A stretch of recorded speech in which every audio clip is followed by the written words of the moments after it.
직장에서 일하다 다쳐서 오른쪽 어깨에 문제가 생겼죠. 그래서 병원에 가서 엑스레이를 찍었는데 의사가 보더니 이쪽에 뭔가 생긴 것 같은데 생각보다 심각한 것 같다면서 정밀 엑스레이를 다시 찍어보자고 하더군요. 검사 결과 저한테 문제가 생겼다는 걸 발견하게 됐고, 그래서 컴퓨터 단층 사진을 찍고 그 다음 주에 담당 의사와 면담하러 다시 갔는데 그 의사가 저한테 이렇게 말하더군요. 수술도 할 수 없는 말기암에 걸렸다고요.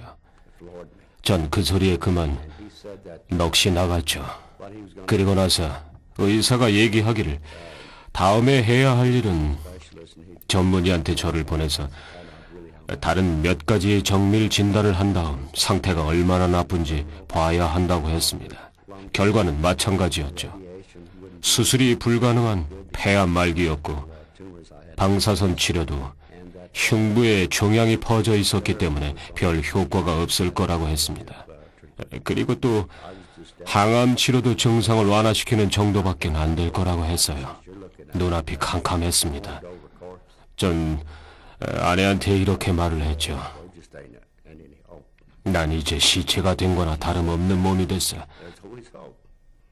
이렇게 얘기를 하곤 도대체 희망이 없어. 그런데 아는 희망은 있어요라고 했죠. 그래서 전 기도하기 시작했습니다. 그런데 하나님께서 분명히 알아보면 필요한 것을 찾을 수 있을 거라고 말씀하시는 것 같았죠. 그 후에 2004년 1월 말경에 글리코 영양소에 대한 걸 알게 됐습니다. 그때부터 계속 먹기 시작했고 꾸준히 섭취하기를 2004년 7월까지 계속 먹었습니다. 그 후에 항암 치료를 받기 위한 준비 과정으로 병원에서 CT를 찍었는데 검사 결과를 보니까 가장 큰 종양이 3cm나 줄어들어서 10cm였던 것이 7cm로 줄어들어 있는 걸로 나왔어요. 그래서 전 더 열심히 글리코 영양소를 섭취했습니다. 그리고 한 달 반에 걸쳐서 항암 치료를 3번 받았습니다. 그 후에 다시 검사를 해보니까 가장 큰 종양이 다시 5cm로 줄어든 걸 확인할 수 있었어요. 그리고 이젠 1에서 2cm 정도밖에 남지 않았습니다. 그리고 제 가슴에 퍼져있던 다른 작은 종양들도 찾아볼 수 없게 됐고요. 그래서 병원에서 얘기하길 이 정도로 종양이 작아졌으니 이젠 방사선 치료도 가능하다고 하더군요. 그래서 2달 정도 방사선 치료를 받았고 지난 그러니까 1월 31일엔 드디어 암세포가 사라진 걸로 나왔습니다. 요즘은 기도로 살아요. 제 아내와 아이들도 마찬가지고요. 제가 다니는 교회에서도 그렇습니다. 모든 가족마다 이게 필요한 가족들이 생겨날 겁니다. 언젠가 그럴 때가 올 거예요. 당 영양소는 정말 큰 도움이 됩니다. 또 과학적인 뒷받침이 충분히 돼 있기 때문에 누구나 안전하게 도움을 받을 수 있습니다. 앞으로 전 많은 분들을 만나서 제 얘기를 전하며 도움을 드리고 싶습니다. 그들에게도 희망이 있고 도움받을 수 있는 길이 있다는 걸 알려줄 거예요. 스스로 건강에 책임지기 원한다면 말이죠. 우리가 글리코 영양소에 대한 정보를 처음 들은 건 6개월 전인가 제가 아는 안과 의사한테 들었어요. 저희 손자가 심각한 건강 문제로 고통받고 있는 걸 알고 있었으니까요. 우리가 볼 수 있는 DVD와 읽을 수 있는 자료들을 전해주길래 그것에 대해 알아보고 나선 그 내용에 큰 기대를 갖게 됐어요. 남편이 그것에 대해서 진지하게 조사하고 알아보기 시작했는데요. 샅샅이 조사했죠. 굉장히 의심이 네. 많았거든요. 거기다 우리 손자와 연관된 거라서 또 너무 좋게 들렸기 때문에 확실히 알아야 했죠. 과연 안전한 것인지, 가능성은 얼마나 되는지, 과학적인 근거는 있는지 조사해보면 해볼수록 많은 사람들이 관절염이나 손목 관절염, 또 백내장, 그리고 다른 여러 문제에 대해 긍정적인 결과를 가져온 걸 보게 됐습니다. 저희 손자는 태어난 지 11일 만에 큰 자동차 사고를 당했습니다. 애 엄마는 그 사고로 죽었죠. 사람들이 저희 손자를 병원으로 후송했는데요. 머리에 심각한 외상을 입었습니다. 병원으로 후송된 지 얼마 후에 뇌졸중 증세가 나타나서 그 발작 때문에 목 부분이 마비가 되고 말았어요. 그 후 3년 반이 지나도록 음식을 제대로 먹지 못하고 있죠. 음식을 삼킬 수가 없으니까요. 그리고 거기에다 자동차 사고 이후로 오른쪽 팔다리의 감각이 없어졌습니다. 그래서 넘어져서 무릎이 까져도 그냥 뭐 아무 일이 없던 것처럼 일어나곤 했죠. 그래서 알았어요. 감각이 없어졌구나 하고요. 다리에 피가 흘러도 눈 하나 깜짝하지 않았습니까? 의사 말로는 평생 혼자 못 살 거라고 했습니다. 스스로 돌볼 능력이 안 되니까요. 왜냐면 MRI를 찍었는데 두뇌 사진을 놓고 봤더니 뇌 기능의 3분의 2 이상이 멈춘 걸로 나왔어요. 작년 11월부터 손자에게 제품을 먹이기 시작했는데요. 그러니까 올해 2월 8일쯤이었나요? 음식물을 튜브로 공급한 지가 3년 반이나 됐거든요. 미키 모양으로 정말 힘든 시기였어요. 그런 버튼으로 된 거였어요. 그러니까 올해 2월 8일에 처음으로 음식을 삼켜서 직접 식사를 하게 됐어요. 그렇다고 바로 먹기 시작했던 건 아니었고요. 시간이 많이 걸렸죠. 하지만 자동차 사고에서 당한 심각한 외상과 충격 때문에 발작을 막는 약은 계속 먹어왔고 이 약을 먹였다가 또 다른 약을 먹였다가 다리에 팔에 주사약을 넣기도 했고요. 근육이 굳어지는 걸 막기 위해서 도움이 모두가 될까 노력할 수밖에 싶어 없었어요. 그랬죠. 몸의 유연성을 위해서요. 올 3월달쯤에 모든 약을 끊게 됐습니다. 모든 약을 완전히요. 그 후로 아픈 적이 없었거든요. 겨울 내내 천식과 감기로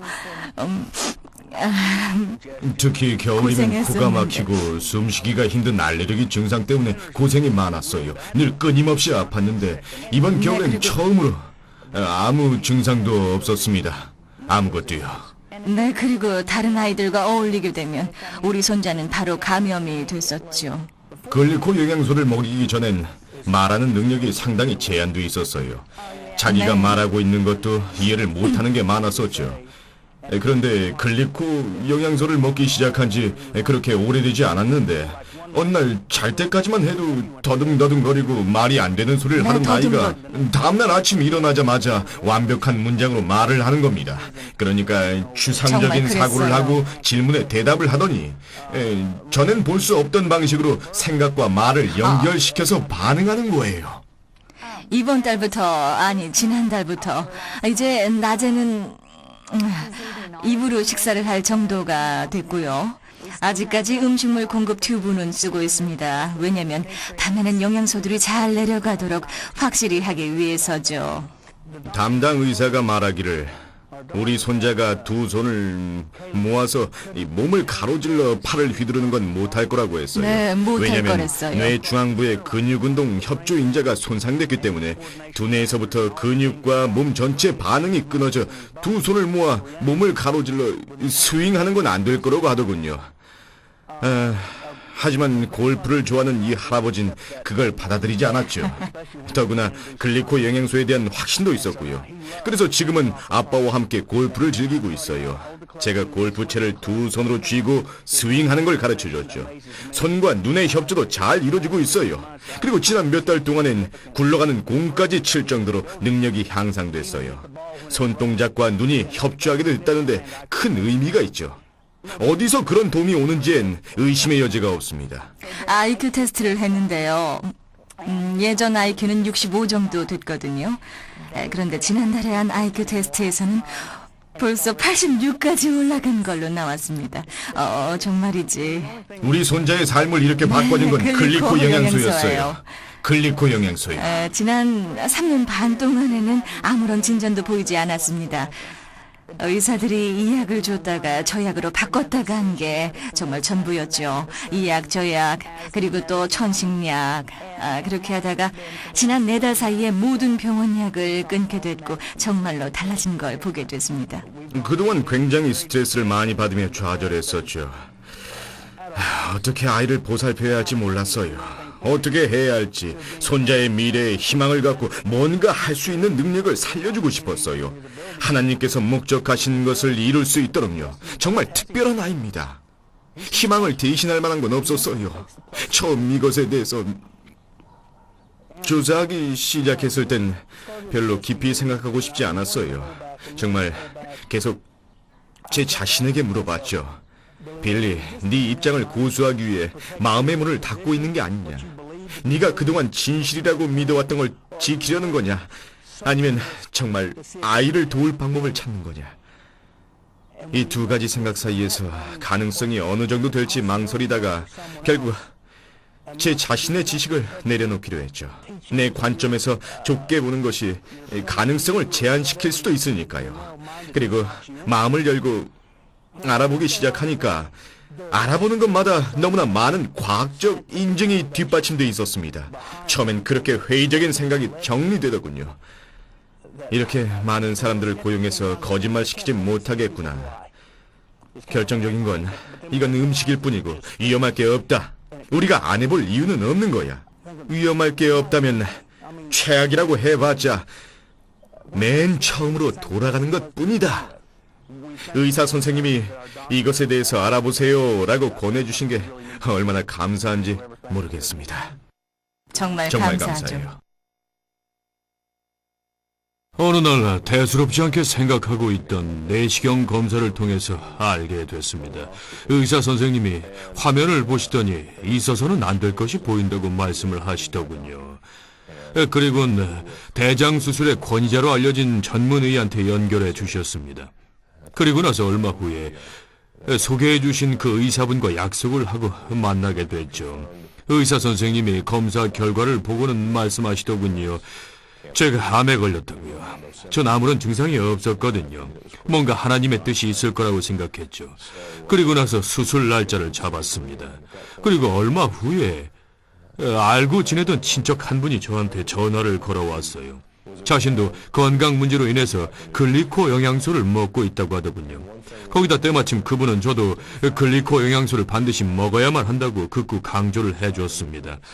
그렇게 어려운 시기를 만나게 되면 누군가 비슷한 처지에 있는 사람에게 마음이 열리게 돼 있죠. 이미 저희는 전에 약간 먹어본 경험이 있어서 그때부터 계속 먹기 시작했습니다. 그렇게 지나다 보니 수술 결과도 의사가 놀랄 정도로 좋게 나왔습니다.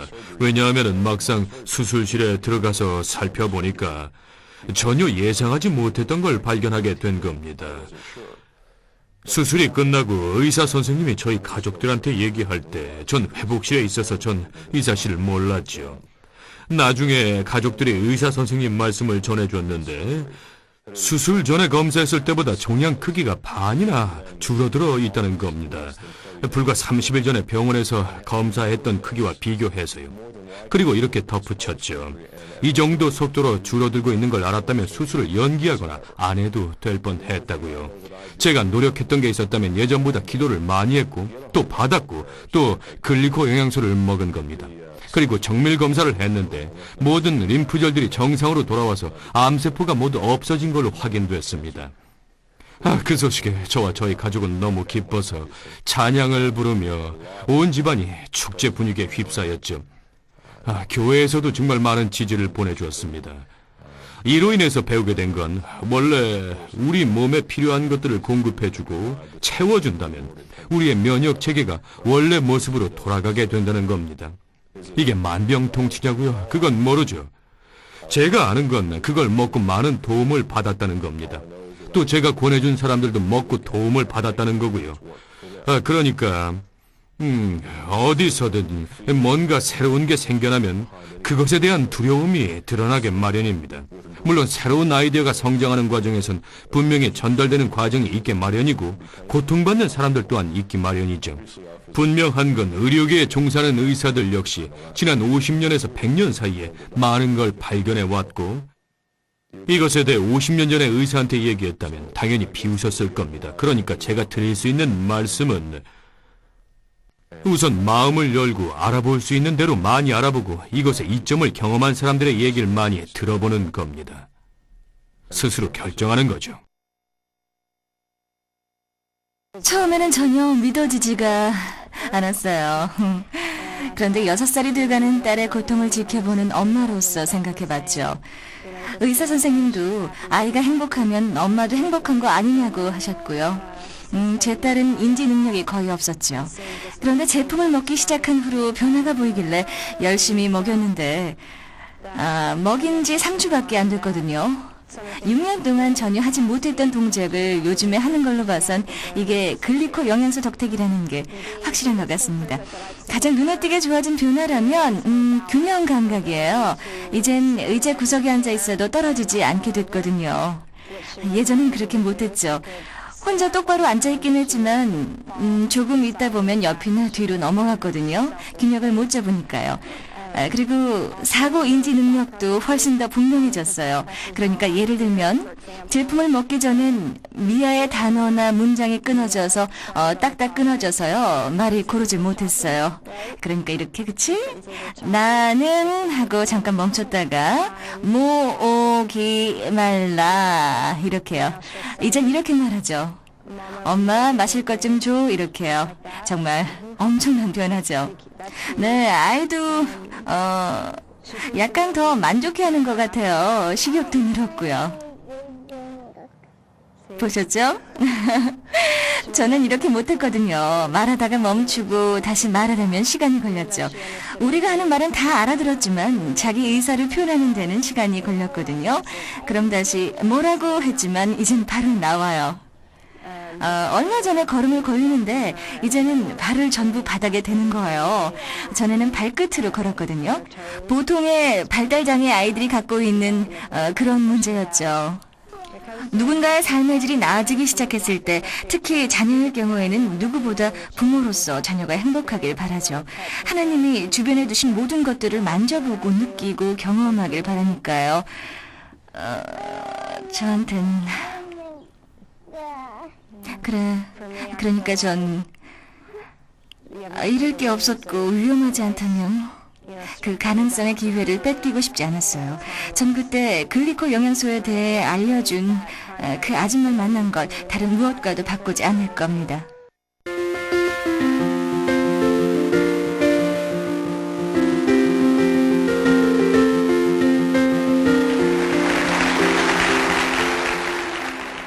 안녕하세요. 이렇게 와주셔서 감사합니다. 오늘 함께 나눌 얘기는 여러분의 삶에 큰 도움이 될 수 있는 정보가 될 겁니다. 제가 효과적으로 전달해 드린다면 이따 집에 돌아가실 때쯤에는 오늘을 결코 잊지 못할 날로 여기시게 될 거예요. 먼저 제가 처음 이것을 어떻게 알게 됐는지 말씀을 드리죠. 꽤 중요한 얘기거든요. 어느 날 제가 알고 지내던 한 여자분에게 전화를 한 통 받았는데 듣기에 너무 엄청난 얘기를 늘어놓길래 사실 믿어지지가 않았습니다. 다들 그런 경험 있으시죠? 그럴 땐 한 발 뒤로 물러서게 됩니다. 별로 믿음이 가질 않으니까요. 그래서 전화해줘서 고맙다고 하고선 알려준 건 고맙지만 난 관심이 없다고 했죠. 전 15년 이상 건강식품 사업을 해오고 있습니다. 어렸을 땐 수의사가 꿈이었는데 대학 갈 형편이 못 돼서 다른 걸 선택할 수밖에 없었습니다.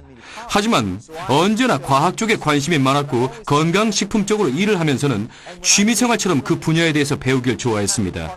그 여자분은 전에 다 들어본 얘기를 끝도 없이 늘어놨지만 전 관심이 없었어요. 그래서 두 번째 전화가 왔을 땐 그만 잘라야 될 것 같아서 전화해준 건 고맙지만 정말 관심이 없다고 했더니 그럼 부탁 하나만 들어줄 수 없겠냐고 하길래 딱 하나만입니다 했죠. 나 대신 이걸 좀 알아봐주고 당신 의견을 좀 말해줘요. 당신 의견을 존중하니까요 하길래 그래요. 물론 그러죠. 그래서 저한테 보낸 CD를 들어보니까 한 의사가 뭔가를 열심히 얘기하고 있더군요. 그걸 듣고 전 이게 정말이라면 이 지구상에 있는 모든 사람들에게 알려야겠어.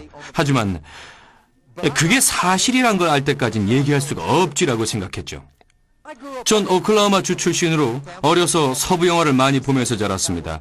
카우보이가 많이 나오는 그런 영화 말이에요. TV 드라마를 보다 보면 거의 끝부분에 가서 누군가 가짜 약들을 갖고 와서 팔려고 하다가 총뿌리를 겨누는 사람들에게 마을에서 쫓겨나는 장면이 나오곤 했습니다. 저도 그런 엉터리 약장사로 치부되는 것이 싫었기 때문에 전 어떻게 해서든 빠져나오려고 했습니다. 제가 거기에 엮이기 싫었던 또 다른 이유는요. 만약 누군가 심각한 병으로 고생하는 사람한테 희망을 주면서 무언가를 권해줬는데 나중에 제가 약속한 대로 안 됐을 때는 누구에겐가 헛된 희망을 품게 만들고 나서 결국 피해를 주게 되지 않습니까? 그런 두 가지 이유로 인해서 전 정말로 관심이 없었습니다. 자, 어쨌든 보내준 걸 받아서 한 의사가 얘기하는 CD를 듣게 됐는데 이런 생각이 들더군요. 그게 계기가 됐죠. 만약 이게 사실이라면 그냥 가만히 있을 순 없다. 그래서 뭘 했겠습니까? 그 다음 3주 내내 직장을 나가면서 100시간 넘게 투자해서 정말 그것이 진실인지 아닌지에 대해서 파들어가기 시작했습니다. 그런데 알아보니까 사실이 맞더군요. 그래서 이 새로운 제품을 시험해보기로 했습니다. 어머니, 아버지, 고등학교 동창, 그리고 엄마 친구분들에게 이걸 체험할 수 있는 기회를 드리기 시작했는데 몇 주도 안 돼서 정말 놀라운 일이 생기기 시작했습니다. 어느 날 보니까 제가 2달 전에 사다 놓은 소화제가 그대로 있는 겁니다. 글쎄, 2달 동안 하나도 안 먹었더라고요. 어느 날은 아침에 일어나 보니까 눈가에 늘 각질이 비늘처럼 벗겨지거나 했었는데 그게 깨끗이 사라진 걸 알게 됐습니다. 어머니는 허리를 굽혀서 바닥에 떨어진 양말을 줍는데 예전처럼 속에서 신물이 올라오지 않는다며 좋아하셨습니다. 오랫동안 퇴행성 요통 때문에 늘 아팠던 허리 통증도 줄어들기 시작했습니다. 지금 84살 되신 아버지는 83살 때 오래전부터 성가시게 했던 눈가의 눈물이 더 이상 흐르지 않게 됐습니다. 제 고등학교 동창은 당뇨 때문에 약을 계속 먹고 있었는데 혈당이 정상으로 내려와서 병원약을 끊게 됐죠. 어머니의 친구분이 하루는 저를 찾아와서 제 어깨를 꽉 잡으시며 하는 말이 절대 그 제품 떨어지게 하면 안 돼 라고 하셔서 걱정 마시라고 했습니다. 그분은 한창 갱년기 증상 때문에 밤잠도 설치고 온몸이 후끈거리는 열감으로 고생하고 계셨거든요. 그런 사례들이 나타나자 다른 사람들에게도 알려줘야겠다는 마음이 들었습니다. 그래서 그 후 3달 정도 알아볼 수 있는 모든 정보를 총망라해서 조사한 뒤에 주변에 알리기 시작하면서 놀라운 일들이 쏟아져 나왔습니다. 전 제 인생을 걸고 헌신하기로 결심했습니다. 사명감을 가지고 말이죠. 단순한 생계수단을 떠나서 제 진심과 열정을 가지고 할 수 있는 일로 말이죠. 여러분 중 병을 앓고 계신 분은 도움을 얻게 될 것이고 건강한 분은 노화를 늦춰서 더 오래 더 건강하게 살 수 있게 될 것입니다. 먼저 이것은 치료약이 아니라는 것을 알려드립니다. 오늘 말씀드리는 그 어떤 것도 치료하거나 고치는 것은 아닙니다. 하지만 여러분의 몸이 제대로 기능할 수 있도록 돕는데 커다란 보탬이 되는 것입니다. 여러분 몸이 제대로 기능을 하게 되면 여러분은 골다공증이나 암, 종양 같은 것이 생기지 않게 됩니다. 여러분 몸이 제대로 기능을 하게 되면 인슐린 저하로 인한 당뇨병에도 걸리지 않게 됩니다. 이런 질병들은 여러분 신체의 역기능 때문에 생겨나는 증상들인 것입니다. 여러분 몸이 제대로 기능을 하게 되면 그런 질병에 걸릴 일이 없겠죠? 오늘 여러분께 드릴 말씀은 우리 몸이 제대로 기능을 발휘하기 위해 필요한 새로운 이해와 새로운 발견에 관한 것입니다. 우리 몸에 필요한 게 채워지면 잃었던 기능이 되살아난다는 뜻이죠. 자, 그럼 질문을 하나 드리겠습니다. 만약 과학이 우리 몸이 어떻게 기능하는지 또 제대로 기능하기 위해선 뭐가 필요한지를 발견해내 질병이나 통증을 극복하고 더 오래 살 수 있게 됐다면 그것에 대해서 알고 싶으십니까? 그게 아직 보편화되지 않았더라도 지금 당장 알고 싶으십니까? 아니면 보편화될 때까지 5년, 10년 기다렸다가 그때 가서 이 기술로 여러분의 건강을 향상시키겠습니까? 자, 다들 같은 마음이시죠? 지금 알고 싶으신 건 맞죠? 좋습니다. 그게 오늘의 주제입니다. 먼저 효과적으로 여러분의 이해를 돕기 위해서 제가 즐겨 쓰는 단어를 먼저 소개해드리겠습니다. 이 단어의 개념을 정확히 이해하신다면 전체 주제의 이해가 훨씬 빠르실 테니까요. 그 단어는 바로 패러다임입니다. 패러다임. 대부분 다 들어보셨을 텐데요. 보통 모형이나 사물을 보는 방식으로 알고 계실 겁니다. 그렇죠? 제가 새로운 패러다임의 정의를 말씀드리겠습니다. 제가 즐겨 쓰는 패러다임의 정의는 이렇습니다. 성공을 제한시키는 믿음의 체계. 성공을 제한시키는 믿음의 체계. 1400년대를 기억하시는 분 계십니까? 그러면 1400년대 역사를 공부해 보신 분은요? 그때는 모두 다 지구는 평평하다고 생각하던 시절이었죠? 그러다 지구는 둥글다라고 말하는 사람들이 나타났습니다. 그리고 지구는 둥글다란 주장을 반대하는 사람들이 생겨났고 심지어는 그런 거짓 이론을 주장한다는 이유로 죽이기까지 했습니다. 재미있는 걸 보여드리죠.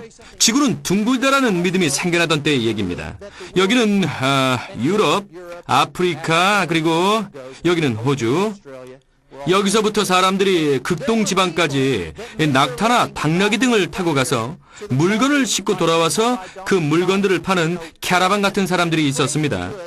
그들은 그 무역을 통해서 생계를 유지하며 살았던 거죠. 오늘 말씀드릴 중요한 얘기니까 잘 들어주세요. 지구는 둥글다라고 믿는 사람들이 이렇게 생각하기 시작했습니다.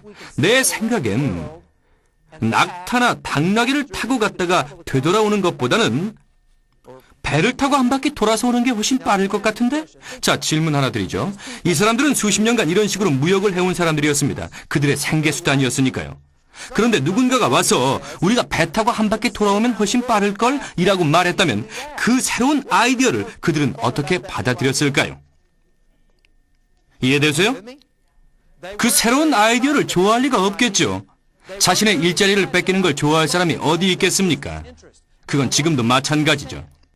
제가 오늘 여러분께 나누어 드릴 이 정보를 똑같은 이유로 인해서 탐탁지 않게 생각하는 사람들 또는 회사들이 있다는 걸 설명하기 위해 말씀을 드리고 있는 겁니다.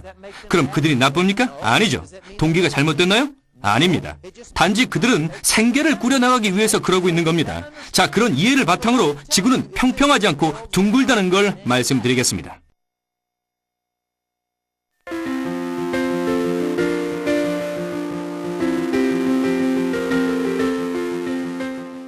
저희가 얘기하는 건 영양 분야입니다. 약물이나 약이 아니죠. 의사들이 의사가 되기 위해서 의대에서 공부할 때 영양에 대한 수업은 보통 1시간 정도 받습니다. 거기서 배우는 건 균형 잡힌 식사에 과일, 채소, 곡류, 식이섬유, 단백질, 필수 지방산 등을 잘 섭취해야 한다는 정도죠. 그리고 의대를 졸업하고 나서 받는 의학 교육이나 수련 과정은 거의가 다 전부 제약회사의 지원을 받아서 운영되는 조직들에 의해서 제공되고 있다고 이해하시면 됩니다. 아시겠죠? 제가 여러분께 말씀드리는 부분은 영양입니다. 이쪽에 기능을 하고 영향을 주는 것이죠. 하지만 대부분의 의사들은 이쪽에 노출되어 있습니다. 영양이 얼마나 중요하냐고요? 수백 년 전에 로얄 네이비라고 불리던 영국 해군들은 괴혈병에 걸리는 경우가 많았습니다. 다들 들어보셨죠? 괴혈병은 한 번 걸리게 되면 대부분 6주 안에 죽을 정도로 심각한 병이었습니다. 주변에 암 진단받고 나서 6주 안에 죽은 사람 보신 분 계십니까? 거의 없죠? 대부분의 암은 보통 6주보다는 더 걸리지 않습니까? 그러니까 6주 만에 사람을 죽게 만드는 병이 있다면 엄청 무서운 질병이라고 생각하지 않겠습니까? 그래서 무서운 병으로 불려왔던 거죠. 그런데 어느 날 라임을 빨아먹은 한 선원이 다른 선원들처럼 괴혈병에 걸리지 않는 걸 보고 다른 선원들도 라임을 먹기 시작했습니다. 영국 해군을 그래서 라임이라고 부르기도 하는데 그 후부터는 괴혈병이 없어지기 시작했죠. 한때는 6주 만에 목숨을 앗아갔던 무시무시한 질병이었는데 이제는 비타민C 결핍증 정도로 가볍게 불립니다. 이젠 그 중요성이나 같이 공포가 없어졌습니다. 비타민만 보충해주면 되니까요. 자, 여러분, 만약 6주 동안 비타민C를 안 먹어서 괴혈병에 걸렸는데 그 후로 6주를 더 못 먹게 되면 괴혈병으로 죽겠지만 만약 11주하고 3일 정도 지난 후에 비타민C를 먹으면 산다는 거죠. 그렇다고 비타민C가 괴혈병을 고칩니까? 아니죠. 영양 보충제일 뿐입니다. 여러분이 섭취해야 할 필수 식품이죠. 그러니까 제가 영양에 대해서 말씀드린다고 해서 무시하시면 안 됩니다. 지금부터 새롭게 발견된 영양소에 대해서 말씀드릴 텐데요. 이것은 비타민C보다 더 강력한 도움을 주는 것입니다. 아셨죠? 그러니까 주의 깊게 들어주시기 바랍니다. 1950년대 초에 미국 정부는 방사능 노출로 인한 화상의 치료법을 찾는 데 관심을 보이기 시작했습니다. 미국이 핵무기 공격을 당할 경우를 대비해서였습니다. 뉴멕시코 로스알라모스에서 이에 대한 연구를 하다가 알로에 베라 겔이라는 걸 발견하게 되었습니다. 알로에 베라 식물에서 겔을 채취해 방사능 화상 부위에 바르면 더 이상 번지지 않고 없어지는 것이었죠. 원래 방사능 화상은 없어지지 않고 흉터가 그대로 남는 걸로 알려져 있습니다. 그런데 그게 감쪽같이 없어지니까 큰 기대를 갖고 잘 보존해서 핵 공격을 받게 되면 쓰려고 했던 거죠. 하지만 일단 식물에서 채취하고 나면 효과가 오래가지 않게 되자 그 후론 관심을 못 끌며 선반에 방치됐습니다. 그때는 알로에 베라에 대한 반응이 서로 엇갈렸던 시기였죠. 자, 그러던 어느 날 어느 제약회사에서 약품 연구를 해오던 한 연구원이 있었는데요. 그는 알로에 베라의 약효 성분을 연구하는 과제를 맡았던 빌 박사였습니다. 빌 박사는 알로에 베라를 조사해서 어떤 성분이 치료력이 있는지를 밝혀내는 연구에 책임을 맡고 있었습니다. 여러 연구 끝에 빌 박사는 드디어 만노즈라고 불리는 걸 발견해냈습니다. 만노즈는 탄수화물 종류의 하나인데 제가 더 자세하게 설명을 드려보죠. 탄수화물은 당분이라고 할 수 있죠. 탄수화물은 당분입니다. 요즘 저탄수화물 식품에 대한 관심이 높은데요. 그런 탄수화물과는 다른 종류니까 염려하실 필요가 없습니다. 당뇨병과 당분 얘기도 하지만 이건 다른 종류의 당분인 거죠. 그러니까 자연엔 200여 가지의 탄수화물, 즉 당분이 존재한다고 알려져 있습니다.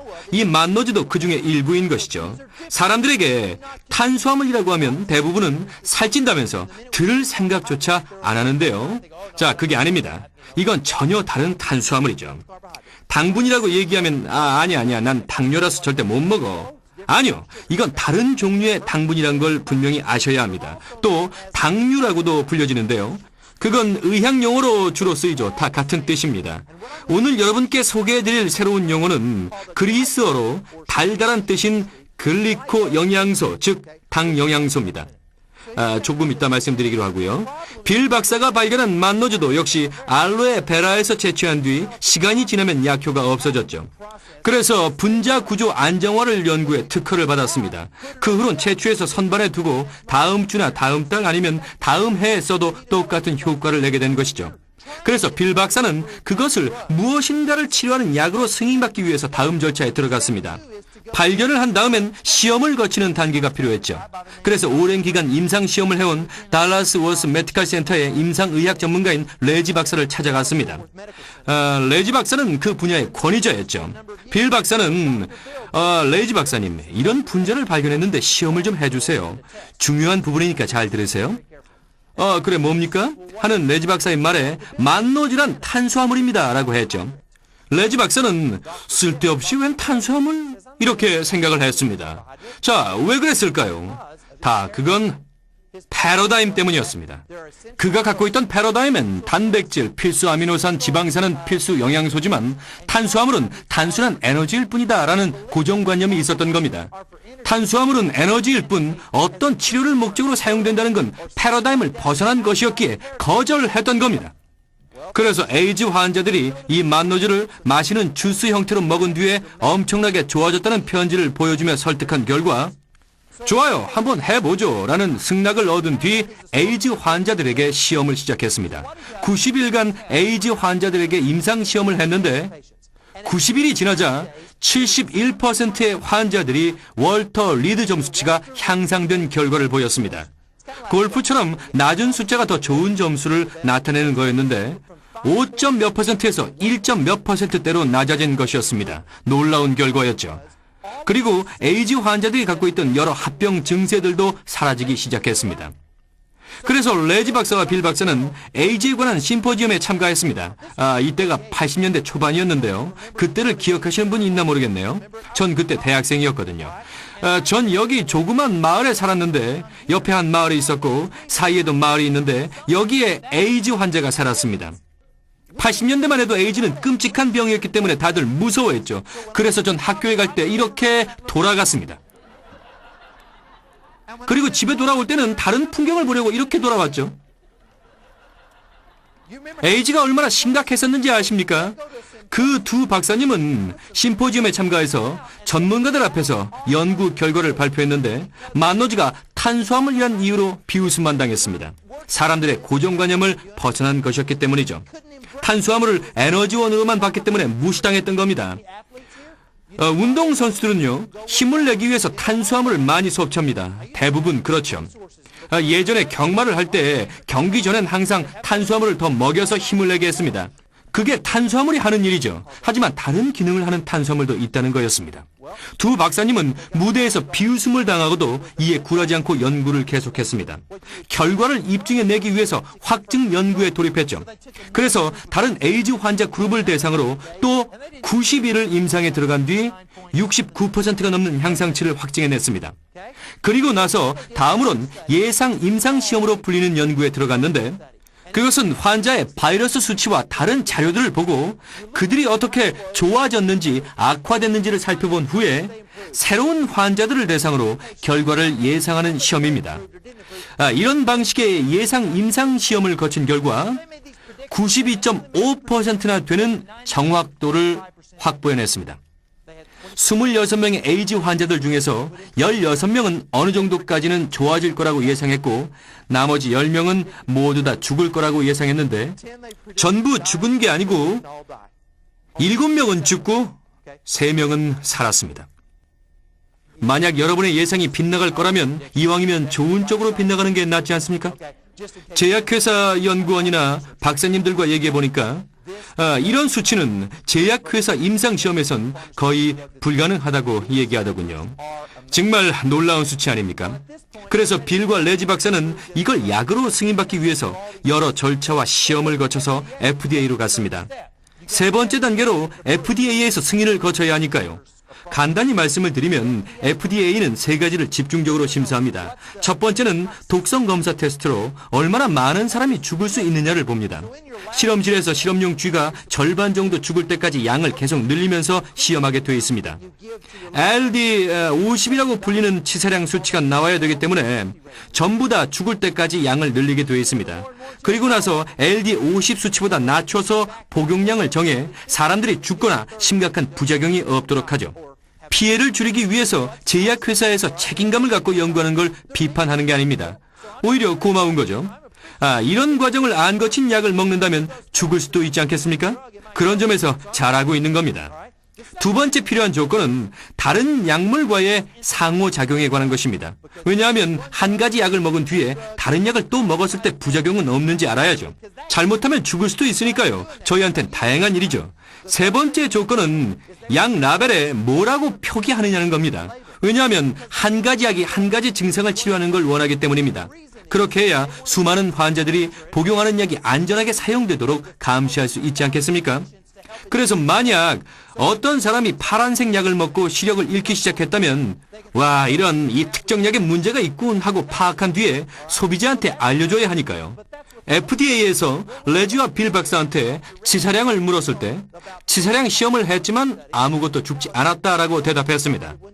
그럼 다른 약물과의 상호작용인 P450 수치는요? 하고 묻자 시험했지만 상호작용이 보고되지 않았다며 부작용은커녕 오히려 약 효과를 더 좋게 만들었다라고 했습니다. 그렇다면 라벨엔 무슨 약으로 표기해야 됩니까? 어떤 증상에 효과가 있다고 할 수 있죠? 라는 질문이 이어졌습니다. 대답이 정말로 중요합니다, 여러분. 에이즈의 공격을 받으면 여러분도 아시겠지만 면역 체계가 약해지게 됩니다. 여러 가지의 감염에 노출되게 되니까요. 다른 모든 질병들, 그러니까 암, 종양, 크론시병, 섬유 근통 등 다양한 합병 증상들이 따라옵니다. 그래서 이런 감염들이 여러 가지 부작용으로 나타나게 되는 거죠. 이런 환자들이 알로에, 즉 만노주를 먹게 되니까 그들의 다양한 합병 증상들도 함께 사라지기 시작했습니다. 그게 어떤 뜻인지 아십니까? 에이즈만 사라진 게 아니라 그들이 갖고 있던 암 종양도 없어지기 시작했고 당뇨도 사라지기 시작했고 섬유 근통 그리고 다른 암 등 모든 합병증이 사라지게 된 겁니다. 그래서 FDA에서 라벨에 무슨 약이라고 표시해야 되죠? 라는 질문에 레지 박사님은 그러니까 에이즈, 암, 당뇨, 심장병, 섬유근통 이것저것 FDA 심사관은 손을 들고 그만하라고 외쳤고 이건 약으로 승인될 수 없다고 했습니다. 약은 독성이 있고 다른 약물과 상호작용을 하며 한 가지 증상에만 적용되는 겁니다. 그건 약이 아니에요. 뛰어난 효과는 있을지 몰라도 약으로 시판할 수는 없습니다. 약이 아닐 경우 그것의 효과에 대해 주장할 수가 없습니다.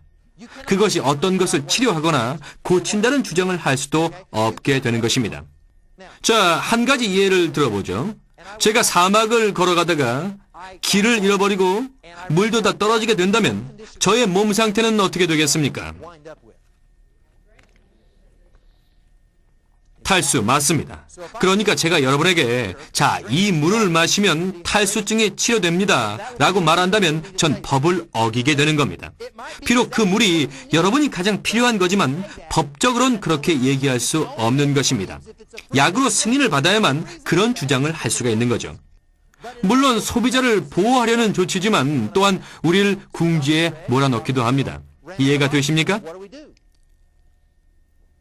그래서 레지와 빌 박사는 선택의 여지가 없었습니다. 그럼 어떻게 하지?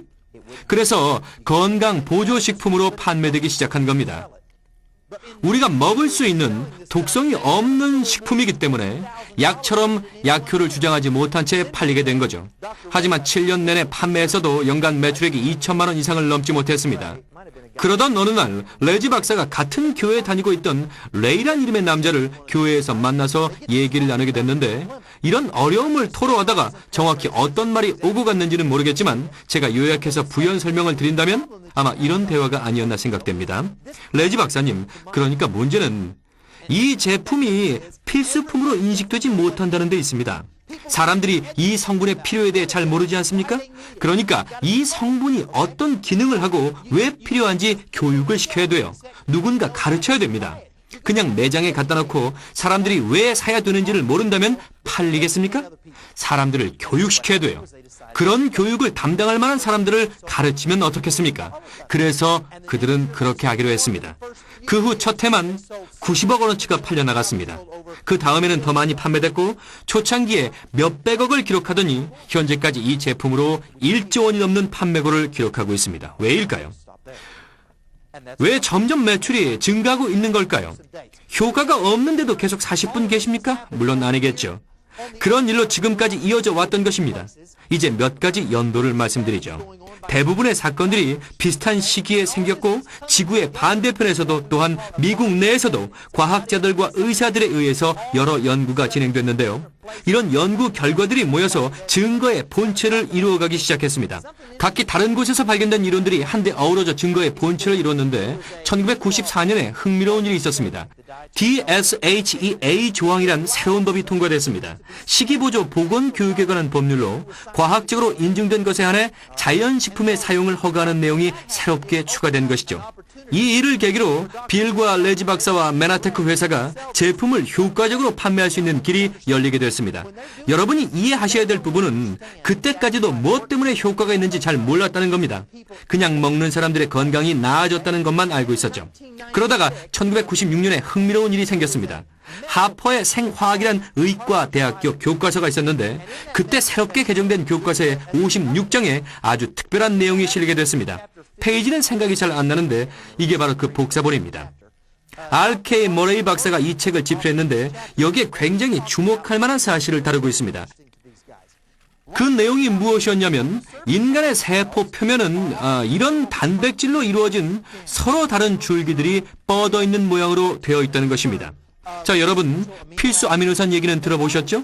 우리의 몸은 이런 아미노산을 흡수해서 여러 가지 조합과 연결 과정을 통해 다른 여러 가지의 단백질을 합성해내는 겁니다. 아시겠죠?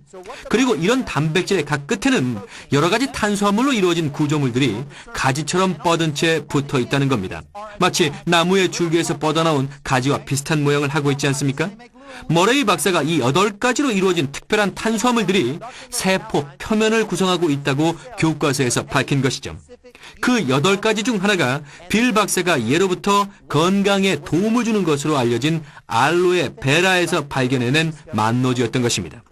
그래서 빌 박사가 생각하길 만약 사람들이 그 탄수화물들 중 하나를 섭취해서 이런 정도의 결과를 얻었다면 8가지 탄수화물을 다 먹었을 땐 어떤 일이 생길까 하고 연구하기 시작해 1996년에 8가지의 탄수화물 모두를 찾아서 그 새로운 조합물로 같은 해 특허를 획득했습니다.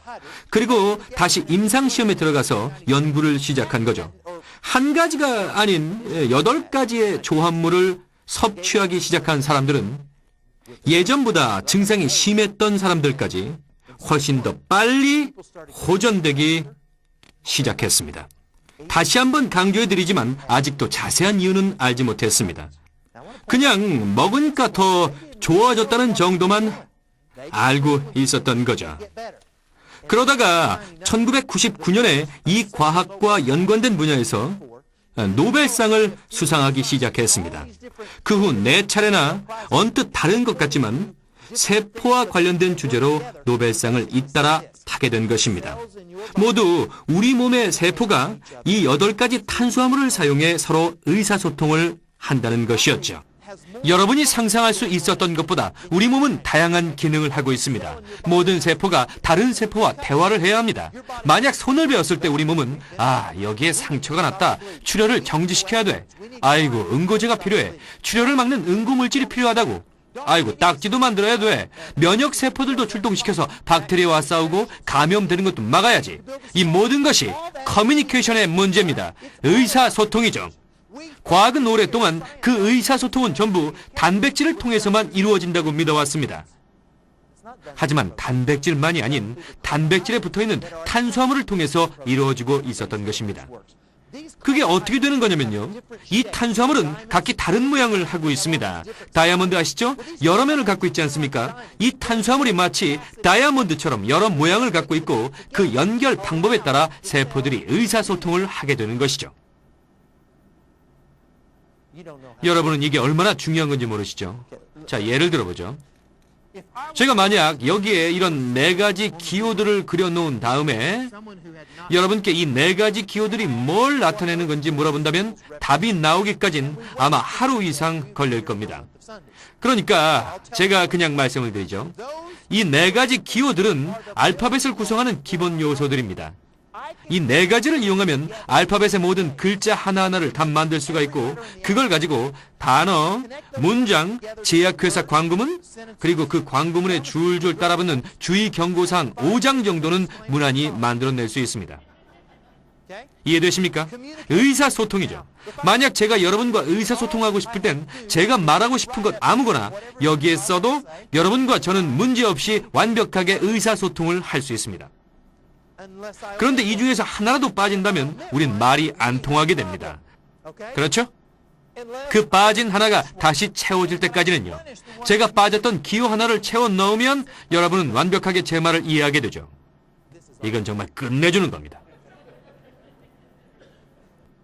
이 끝내준다는 말의 뜻을 제대로 아시는 분은 없을 겁니다. 대학 시절 끝내준다는 말이 유행한 적이 있었는데 뭐든지 끝내준다였죠. 저녁은 끝내줬어. 영화는 끝내줬지. 어제 데이트는 와 끝내줬다. 전봇대 붙잡고 키스라도 했냐? 그럼 어땠어? 끝내줬어. 모든 게 끝내준다로 통했죠. 그러다가 대학을 졸업하고 나서 그랜드 캐년에 가볼 기회가 있었는데 그랜드 캐년의 협곡 끝에 서봤더니 그 장대한 규모에 너무 놀라서 그만. 또 그 넓이는 얼마나 넓던지 또 그 깊이는 얼마나 깊던지 제 입이 저절로 벌어져 버리고 말았습니다. 하고요. 그때 비로소 끝내준다는 말의 의미를 제대로 이해할 수 있었습니다. 지금 제가 여러분께 말씀드리는 것이 그랜드 캐년의 끝내준다입니다. 여러분이 직접 보신 것처럼 실감나게 설명을 해보겠습니다. 수천 년 동안을 지나오면서 저희 현대 식단은 8가지 탄수화물을 더 이상 예전처럼 공급받을 수가 없게 됐다는 사실을 새롭게 발견한 것입니다. 대신 2가지만 남아있죠. 그러니까 다시 말해 6가지가 부족한 거죠. 8 빼기 2는 6 맞죠? 6가지의 탄수화물이 결핍되어 있는 겁니다. 그럼 우리 몸의 세포는 결핍된 상태에서 어떻게 의사소통을 할 수 있는 걸까요? 처음 이 얘기를 들었을 때 저는 이게 의문이었습니다. 건강하기 위해선 8가지를 모두 갖고 있어야 한다는데 6가지가 부족하다는데도 그때까지 전 건강했거든요. 거기부터가 이해가 안 가는 거예요. 그래서 더 깊이 공부를 해보니까 새롭게 알게 된 사실은 우리 몸이 부족한 탄수화물을 만들어낼 수 있는 능력이 있다는 거였죠. 그렇지만 이 탄수화물은 우리가 아는 당분처럼 체내에서 생성되기 때문에 필수 영양소로 불리지 않는 당분과는 다른 겁니다. 하지만 우리 몸은 필수 영양소를 다 합성해내지 못한다는 데 문제가 있습니다. 우리 몸은 원래 사냥하고 돌아다니면서 자연에 있는 과일과 채소들을 따먹으며 탄수화물을 공급받았었는데 특정 기간 동안 특정 탄수화물을 못 먹게 될 때는 다른 걸 통해서 그 탄수화물을 공급받을 때까지 스스로 만들어내게 됐다는 거죠. 하지만 우리가 사는 시대는 모든 게 변했습니다. 현재는 2가지를 뺀 6가지는 거의 못 먹고 있기 때문에 항상 그것들을 합성해내야 합니다. 그래서 우리 몸이 결핍되고 있는 거죠. 그 부족한 걸 채우기 전까지는요. 그 결핍이 채워지면 우리 몸은 다시 효과적으로 의사소통을 할 수 있게 됩니다. 그러니까 이게 끝내주는 거죠. 이 탄수화물들은 필수 영양분으로 꼭 필요한 것들입니다. 이게 없으면 살 수가 없습니다. 여러분이 먹어주지 않으면 몸에서 힘들게 만들어낼 수밖에 없는 거죠.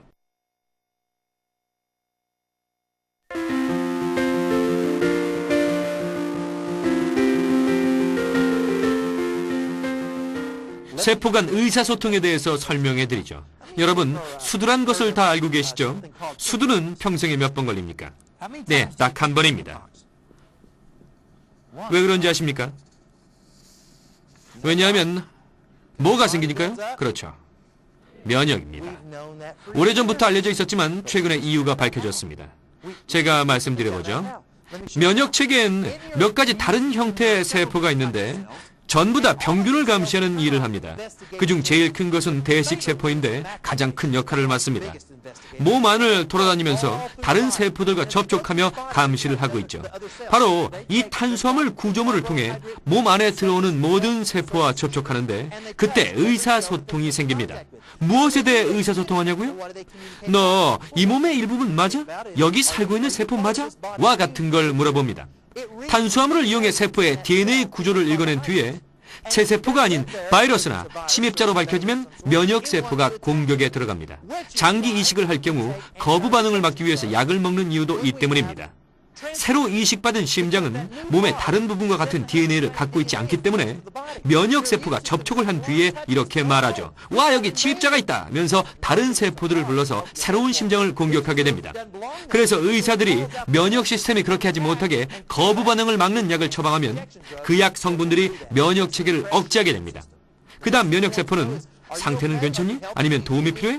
비타민 혹은 항산화제가 필요하니? 뭐가 필요해? 하고 묻습니다. 그리고 신호를 보내서 필요한 조처를 취하는 것이죠. 그게 바로 의사소통입니다. 그리고 또 다른 형태의 의사소통이 다양하게 생기는데요. 수두에 걸리는 과정으로 돌아가서 생각을 해보겠습니다. 면역세포가 돌아다니다가 수두 바이러스를 만나고 바이러스란 정체가 밝혀지면 신호를 보내서 침입자의 존재를 알리고 자기 힘이 닿는 한 먹어치우거나 해서 죽이려고 합니다. 그러다가 자기 힘으로 안 되면 다른 항체를 보내죠. 항체가 뭔지는 아시죠? 그렇게 출동한 항체의 공격도 안 통하면 다른 신호를 보내고 그러면 다른 세포가 출동하고 그것도 안 들으면 또 보내고 계속해서 또 다른 항체를 불러서 공격하는 동안에 바이러스는 계속 커지고 복제되고 자라게 됩니다. 그래서 어린 애들의 몸에 붉은 물집이 생기게 되는 거죠. 그러다가 올바른 항체가 출동하면 자, 됐어. 더 출동시켜. 여기도 저기도 더 보내. 이 모든 게 의사소통으로 이루어집니다. 이 탄수화물이 없으면 의사소통을 못하게 되죠. 바이러스의 정체를 알아내고 죽여야 없어지게 됩니다. 아이의 몸에 물집이 얼마나 많이 잡히느냐에 따라 얼마나 빨리 정체를 파악했는지 알 수가 있죠. 탄수화물이 더 많이 있을수록 의사소통이 빨라져서 정체를 파악합니다. 바이러스가 죽어서 사라지면 모든 증상이 사라지기 시작합니다. 다시 수두에 노출되기 전까지는요. 수두 바이러스가 같은 몸에 또 나타나면 먼저 대식세포가 떠다니다가 아, 이런 침입자가 생겼군. 아, 뭔지 알겠다. 넌 본 적이 있어. 기억한다고. 사실 기억을 담당하는 건 B세포입니다만 어쨌든 다시 수두 바이러스가 왔구나 하고 XYG 항체를 보내 죽이게 합니다. 이렇게 공격하면 바로 사라집니다. 이게 바로 면역체계가 하는 일입니다. 이 작은 탄수화물을 이용해 기억을 하는 거죠. 혹시 암에 대해서 못 들어보신 분 없겠죠? 정말 심각한 문제입니다. 거기다 암이 전이된다는 것도 알고 계십니까? 그럼 전이가 무슨 뜻이죠? 네, 퍼진다는 말입니다. 그러니까 이것에 대해서 잠깐 생각해보면 간세포는 간에 있는 세포라고 할 수 있겠죠. 간에서 사니까요. 심장세포는 심장에 분포되어 있고요. 뇌세포는 뇌 안에서 삽니다. 여러분이 간암에 걸렸다면 그게 무슨 뜻일까요? 여러분의 간세포가 암에 걸렸다는 뜻이겠죠. 그래서 여러분의 간세포가 암에 걸리면 간암이 되는 것이고 또 간암이 전이되게 되면 간에 사는 간세포가 간을 떠나 폐로 이동해서 머물 수도 있겠죠. 그러면 전이가 되는 겁니다. 최근에 과학이 어떤 걸 밝혀냈는지 아십니까? 바로 이것입니다. 단백질에 붙어있는 탄수화물의 사슬 중에서 처음 몇 개는 전부 다 만노즈라는 사실이 밝혀졌습니다. 처음 몇 개는 전부 다 만노즈입니다. 만노즈가 연결되는 방식에 따라 9가지 방식이 있는데요. 간세포를 간으로 인식해주는 통신을 만들어낸다고 합니다. 그래서 간세포가 간에 머물게 하는 거죠. 이것이 바로 그랜드 캐년의 끝내준다니까. 자, 준비하십시오. 간세포가 전이 된다는 건 탄수화물 구조가 망가졌기 때문인데요. 어떤 이유에서인지는 모르겠지만 그 탄수화물의 사슬이 망가졌는데 세포 형성 과정에서의 어떤 문제로 인해서 망가졌던지 아니면 세포 밖에 어떤 문제로 인해 이상이 생겼던지 이젠 떠다니는 신세가 되었습니다. 하지만 기쁜 소식은 만노주를 포함한 글리코 영양소를 드시게 되면 우리 몸이 망가졌던 탄수화물 구조물을 다시 세워서 암세포의 전이를 막아준다는 겁니다. 이게 그랜드 캐년의 끝내준다죠. 암에 걸리셨습니까? 그럼 몸의 정상 기능에 필요한 걸 보충시켜 주십시오. 예전보다 건강 수준이 점점 악화되고 있는 걸 알고 계십니까? 몇 가지 통계 수치를 말씀드리면요. 미국에선 1959년 이후로 당뇨 환자가 무려 700%나 증가했습니다. 그렇다고 우리 인구가 그렇게 많이 늘었나요? 아니죠. 그 근처도 못 가는 증가였죠. 10년 전만 해도 병원에서 자폐증으로 진단받았던 아이는 10,000명에 1명꼴이었는데 지금은 무려 150명에 1명꼴로 나타나고 있다고 합니다. 1941년엔 전체 미국 인구의 2% 정도만이 암에 걸렸던 것으로 조사됐는데 1971년엔 전체 미국 인구의 20%가 넘게 암에 걸렸다는 통계가 나와 있습니다. 상황이 너무 심각해서 닉슨 대통령은 암과의 전쟁을 선포하고 그 치료법을 찾는 데만 자그마치 30조 원이나 쏟아부었습니다. 30조 원이요. 오늘날의 통계는 전체 인구의 33%가 넘는 사람들이 현재 암에 걸려서 투병 중에 있는 걸로 나와 있습니다. 암과의 전쟁 후에 나아진 게 없어요. 전쟁을 치른 건 잘한 거죠. 그나마 그것마저 안 했다면 어땠을까요?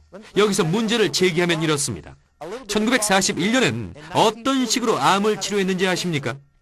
방사선 항암 수술이었습니다. 1971년엔 어떤 방법을 썼는지 아십니까? 방사선 항암 수술이었죠. 현재는 어떻게 암을 치료하는지 아십니까? 방사선 항암 수술입니다. 그런 방법들이 암의 근원을 없애는 데 도움이 됐을까요? 아니요. 여전히 우리가 하고 있는 방법은 그렇질 못합니다. 이젠 원인 제거를 위해 노력할 때입니다. 왜냐하면 암은 재발하니까요. 원인을 제거하려는 노력은 안 하고 그저 증상만을 다루고 있지 않습니까? 여러분 몸의 증상이 여긴 뭐가 잘못돼서 나 좀 도와줘라고 여기저기서 외치고 있는 겁니다. 왜 우리의 건강은 더 악화되고 있죠? 여러분, 이 수치가 아무렇지도 않다면 여러분은 지금까지 졸고 계신 겁니다. 정신 차리세요. 이건 두려운 현실입니다. 사람들이 전보다 엄청난 속도로 질병에 노출돼 있고 우리의 아이조차 놀라운 속도로 암에 걸리고 있습니다. 생각을 해보세요. 왜라는 질문을 던져야 하지 않을까요? 우리의 건강관리 시스템이 나아지고 있다면 왜 우리의 건강이 전보다 더 나빠지고 있는 겁니까? 어떤 사람이 얘기하기를 우린 건강관리 시스템이 아닌 질병관리 시스템을 갖고 있다고 합니다. 일단 병에 걸려야 관리를 해줍니다. 건강할 땐 아무 도움도 주지 않다가요. 그러니까 여러분의 건강은 여러분에게 달려있는 겁니다. 여러분 스스로 알아서 무언가 조치를 취해야 하는 것입니다. 그렇다면 질병이 만연하고 있는 이유는 과연 무엇일까요? 크게 두 가지 이유를 들 수 있습니다. 첫 번째 이유는 스트레스입니다. 환경 오염과 독소 증가로 인해서 우리 몸은 그 어느 때보다 스트레스를 받고 있습니다. 최근에 가정 내 실내 공기 오염에 관한 연구조사가 활발하게 진행되고 있는 걸 아십니까? 뉴저지주에 있는 두 도시가 그중에 가장 오염된 걸로 나왔는데 여기서는 밝히지 않겠습니다. 그 도시에서는 외부의 오염된 공기보다 오히려 가정의 실내 공기 중에서 더 많은 독소가 검출됐다고 합니다. 여러분 왜 그럴까요? 카페트를 접착하고 벽지를 바르는 데서도 생겨나죠. 여러분도 옷을 드라이 클리닝 하시죠? 제가 아는 한 친구가 30년 전에 정부에 한 보고서를 제출한 적이 있었습니다. 그 주제는 수돗물의 염소 성분에 대한 위험성과 암 유발 요인에 관한 보고서였습니다. 현재 정부는 자치단체에게 염소에 대한 안전한 대체를 지시하고 있습니다. 안전한 대체라뇨? 그게 무슨 뜻일까요? 염소에 무슨 문제가 있다는 거죠? 생각을 해보세요, 여러분. 그 대체란 것이 결합잔류염소인데 세계보건기구와 미국 정부는 염소보다 결합잔류염소가 인체에 더 안전하다는 데 합의했습니다. 하지만 최근에 발표한 보고서에 따르면 물속의 결합 잔류 염소는 다른 유기물과 결합해서 결과적으로 염소보다도 인체에 더 해로운 새로운 유기화합물을 생성해낸다고 발표하고 있습니다. 하지만 정부가 그걸 알려면 또 30년이나 지나야겠죠? 물론 그때도 무언가 조치를 취하겠지만 그 사이 여러분은 뭘 하실 겁니까? 뭘 하실지 모르지만 전 이렇게 합니다. 필터에 걸러 먹어야죠. 여러분, 이것이 여러분과 제가 살고 있는 세상입니다. 독소와 오염 성분 때문에 우리 몸이 엄청난 스트레스를 받고 있습니다. 우리의 음식에 우리 몸을 해칠 수도 있는 박테리아를 없앤다는 명목하에 방부제를 무더기로 퍼넣고 있는 게 현실 아닙니까? 그 박테리아는 얼마나 클까요? 또 우리 세포는요? 박테리아와의 크기가 비슷할 겁니다. 만약 여러분이 박테리아를 죽이기 위해서 함께 먹는 방부제가 여러분 몸에 아무런 영향을 안 준다고 생각한다면 그건 착각입니다. 분명히 줍니다. 당장 죽는 건 아니지만요. 또 성면은 어떻습니까? 요즘 학교에선 발암 원인이 되는 성면 사용을 금지하고 있죠? 만약에 TV와 신문에서 오늘 7명의 아이들이 학교에서 성면을 마시고 바로 죽었습니다 라는 기사가 난다면 어떨까요? 물론 말도 안 되는 얘기겠죠.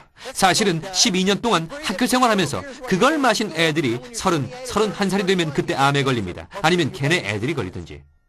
여러분, 누가 담배불 붙이자마자 쓰러져 죽는 거 봤습니까? 만약 그런 일이 생긴다면 담배 피울 사람 아무도 없겠죠? 우리를 서서히 죽이고 있는 것들입니다. 우린 현실을 부정하며 살고 있습니다. 오늘 그 현실의 일부를 보고 계신 겁니다. 우리 몸은 이러한 독소들로 인해서 망가져가고 있습니다. 이런 독소들이 여러분의 세포에 있는 DNA를 망가뜨리고 있습니다.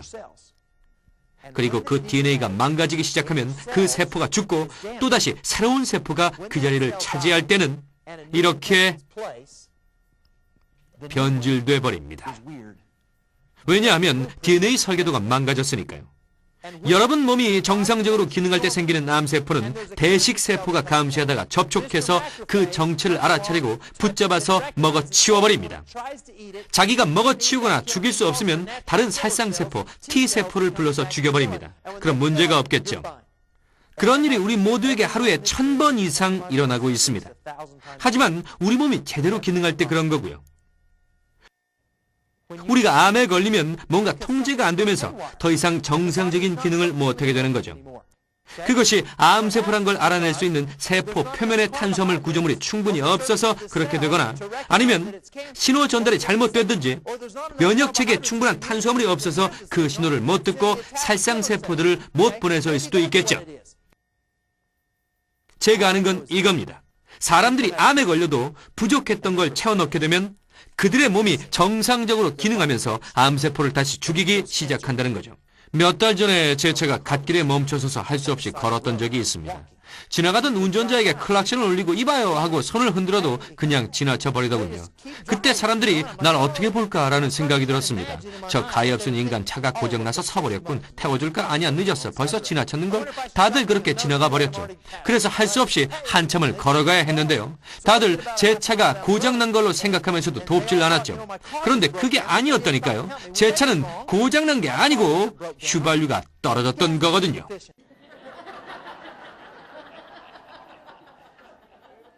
한 800m 정도 내려가니까 어떤 집이 있었는데 잔디깎기 옆에 휘발유통이 있는 걸 보고 문을 두드렸더니 아무도 없는 거예요. 그래서 누가 볼까 얼른 휘발유통을 들고 차로 갔죠. 그리고 휘발유를 넣어 바닥난 기름통을 채웠더니 어떻게 됐는지 아세요? 다시 멀쩡하게 가는 거 있죠. 그리고 들통나서 잡히기 전에 서둘러 차를 몰고 제일 가까운 마을로 가서 20리터 휘발유통을 가득 채워서 그 집에 갖다 놨습니다. 우리 몸이 효과적으로 암세포를 죽이지 못하는 이유 중에 하나는 세포가 서로 의사소통을 할 수 없기 때문입니다. 그렇다고 이것만이 암세포를 죽이는 방법은 아니죠. 한 번에 한 개씩 세포를 죽이는데 우리가 암세포를 하나씩 죽이는 것보다 암세포들은 더 빨리 뭉칩니다. 그럴 때 우리 몸이 의사소통을 하게 되면 암세포들이 서로 뭉치고 있다. 어서 세포를 흡착시켜서 암세포가 뭉치지 못하게 얼른 죽여버려. 그래도 그게 안 되면 이런 안 되겠다. 딴 방법을 써야겠어. 이번엔 캡슐을 싸서 격리시켜 음식물 공급을 못 받게 차단시켜버려 라고 말할 겁니다. 암세포 종양이 있는 사람들은 수술 날짜를 잡아놓고 난 뒤에 다시 수술 전에 마지막으로 건강 상태를 체크하게 되는데요. 그 사이 글리코 영양소를 먹은 환자에게 의사가 이렇게 말합니다. 이상한데? 종양이 없어졌잖아. 완전히 죽어버렸네. 암세포가 커져서 환자가 죽기 전에 수술해야 됐는데 와 이거 죽어버렸다니? 왜죠? 몸 안에 세포가 의사소통되니까 몸이 필요한 걸 채워주면 정상으로 돌아옵니다. 우리 몸이 제대로 기능하면 암에 안 걸립니다. 암세포로 변질되기 전에 죽여버리니까요. 자동차가 제대로 작동하기 위해선 엔진 오일과 냉각수 등 엔진에 필요한 것들을 채워 넣어야 하듯이 말입니다. 이제 저희는 알게 되었습니다. 우리 몸이 필요로 하는 것 중에서 가장 중요한 건 모든 세포의 표면에 있는 8가지로 이루어진 탄수화물들이란 사실을 말입니다. 여러분, 자가 면역 질환이라고 들어보셨습니까? 그렇다면 크론시병은요? 관절염은요? 알다시피 자가 면역 질환은 몸이 자기 세포를 공격하는 병입니다. 이게 어떻게 생기는 건지 보겠습니다. 이게 여러분의 장이라고 하고 이곳이 바이러스나 박테리아에 감염되면 이런 대식세포나 다른 면역세포가 몸속을 떠다니다가 침입자를 인식하게 됩니다. 그러면 다른 세포에게 통신합니다. 여기 침입자가 있으니까 공격 개시하라. 공격이 가해지면 바이러스는 사라지겠죠. 그때 이 옆에 다른 형태의 면역세포, 즉 T세포로 불리는 억제세포가 있습니다. 이 광경을 곁에서 지켜보며 상황이 어떻게 진행되는지 감시하는 역할을 하면서 모든 바이러스가 죽는 즉시 자 이제 다 죽었다. 공격 중지. 그만 치워버리자. 라고 신호를 보내는 일을 합니다. 그런데 여러분, 만약 면역체계가 이것까지 공격을 해버려서 바이러스가 전부 다 죽었는데도 억제세포가 이걸 인식하지 못하고 있다면 바이러스가 죽은 뒤에도 계속 공격을 하겠죠? 아니면 이럴 수도 있겠죠. 대식세포가 자신의 탄수화물 구조물이 망가져서 침입자가 없는데도 있다고 신호를 잘못 보낼 수 있겠죠. 또 장내에 정상세포를 침입자로 간주해버릴 수도 있고요. 그래서 잘못된 공격이 시작되기도 합니다. 어떤 경로가 됐든 여러분의 면역체계가 스스로를 공격하게 되는 겁니다. 그 과정에서 여러분의 몸에 결핍된 영양분을 채워주면 억제세포가 바이러스가 사라진 걸 다시 인식하게 될 겁니다. 그럼 공격 중지 신호를 보내 공격을 멈추게 하는 것이죠. 크론시병을 갖고 있는 사람은 어떻게 될까요? 증상이 사라지게 되죠. 약이 아니기 때문에 치료된 것이라고 말할 수는 없고 단지 여러분 몸에 결핍됐던 영양소가 채워진 겁니다. 빈통을 채우면 차가 다시 가게 되죠. 만약 이게 신경의 표피를 공격하면 어떻게 되는지 아십니까? MS 즉 다발성 경화증이란 질병에 걸리게 됩니다. 만약 부족한 걸 채워넣어 공격이 멈추면 어떻게 될까요? 여러분, 이게 그랜드 캐년에 끝내준답니다.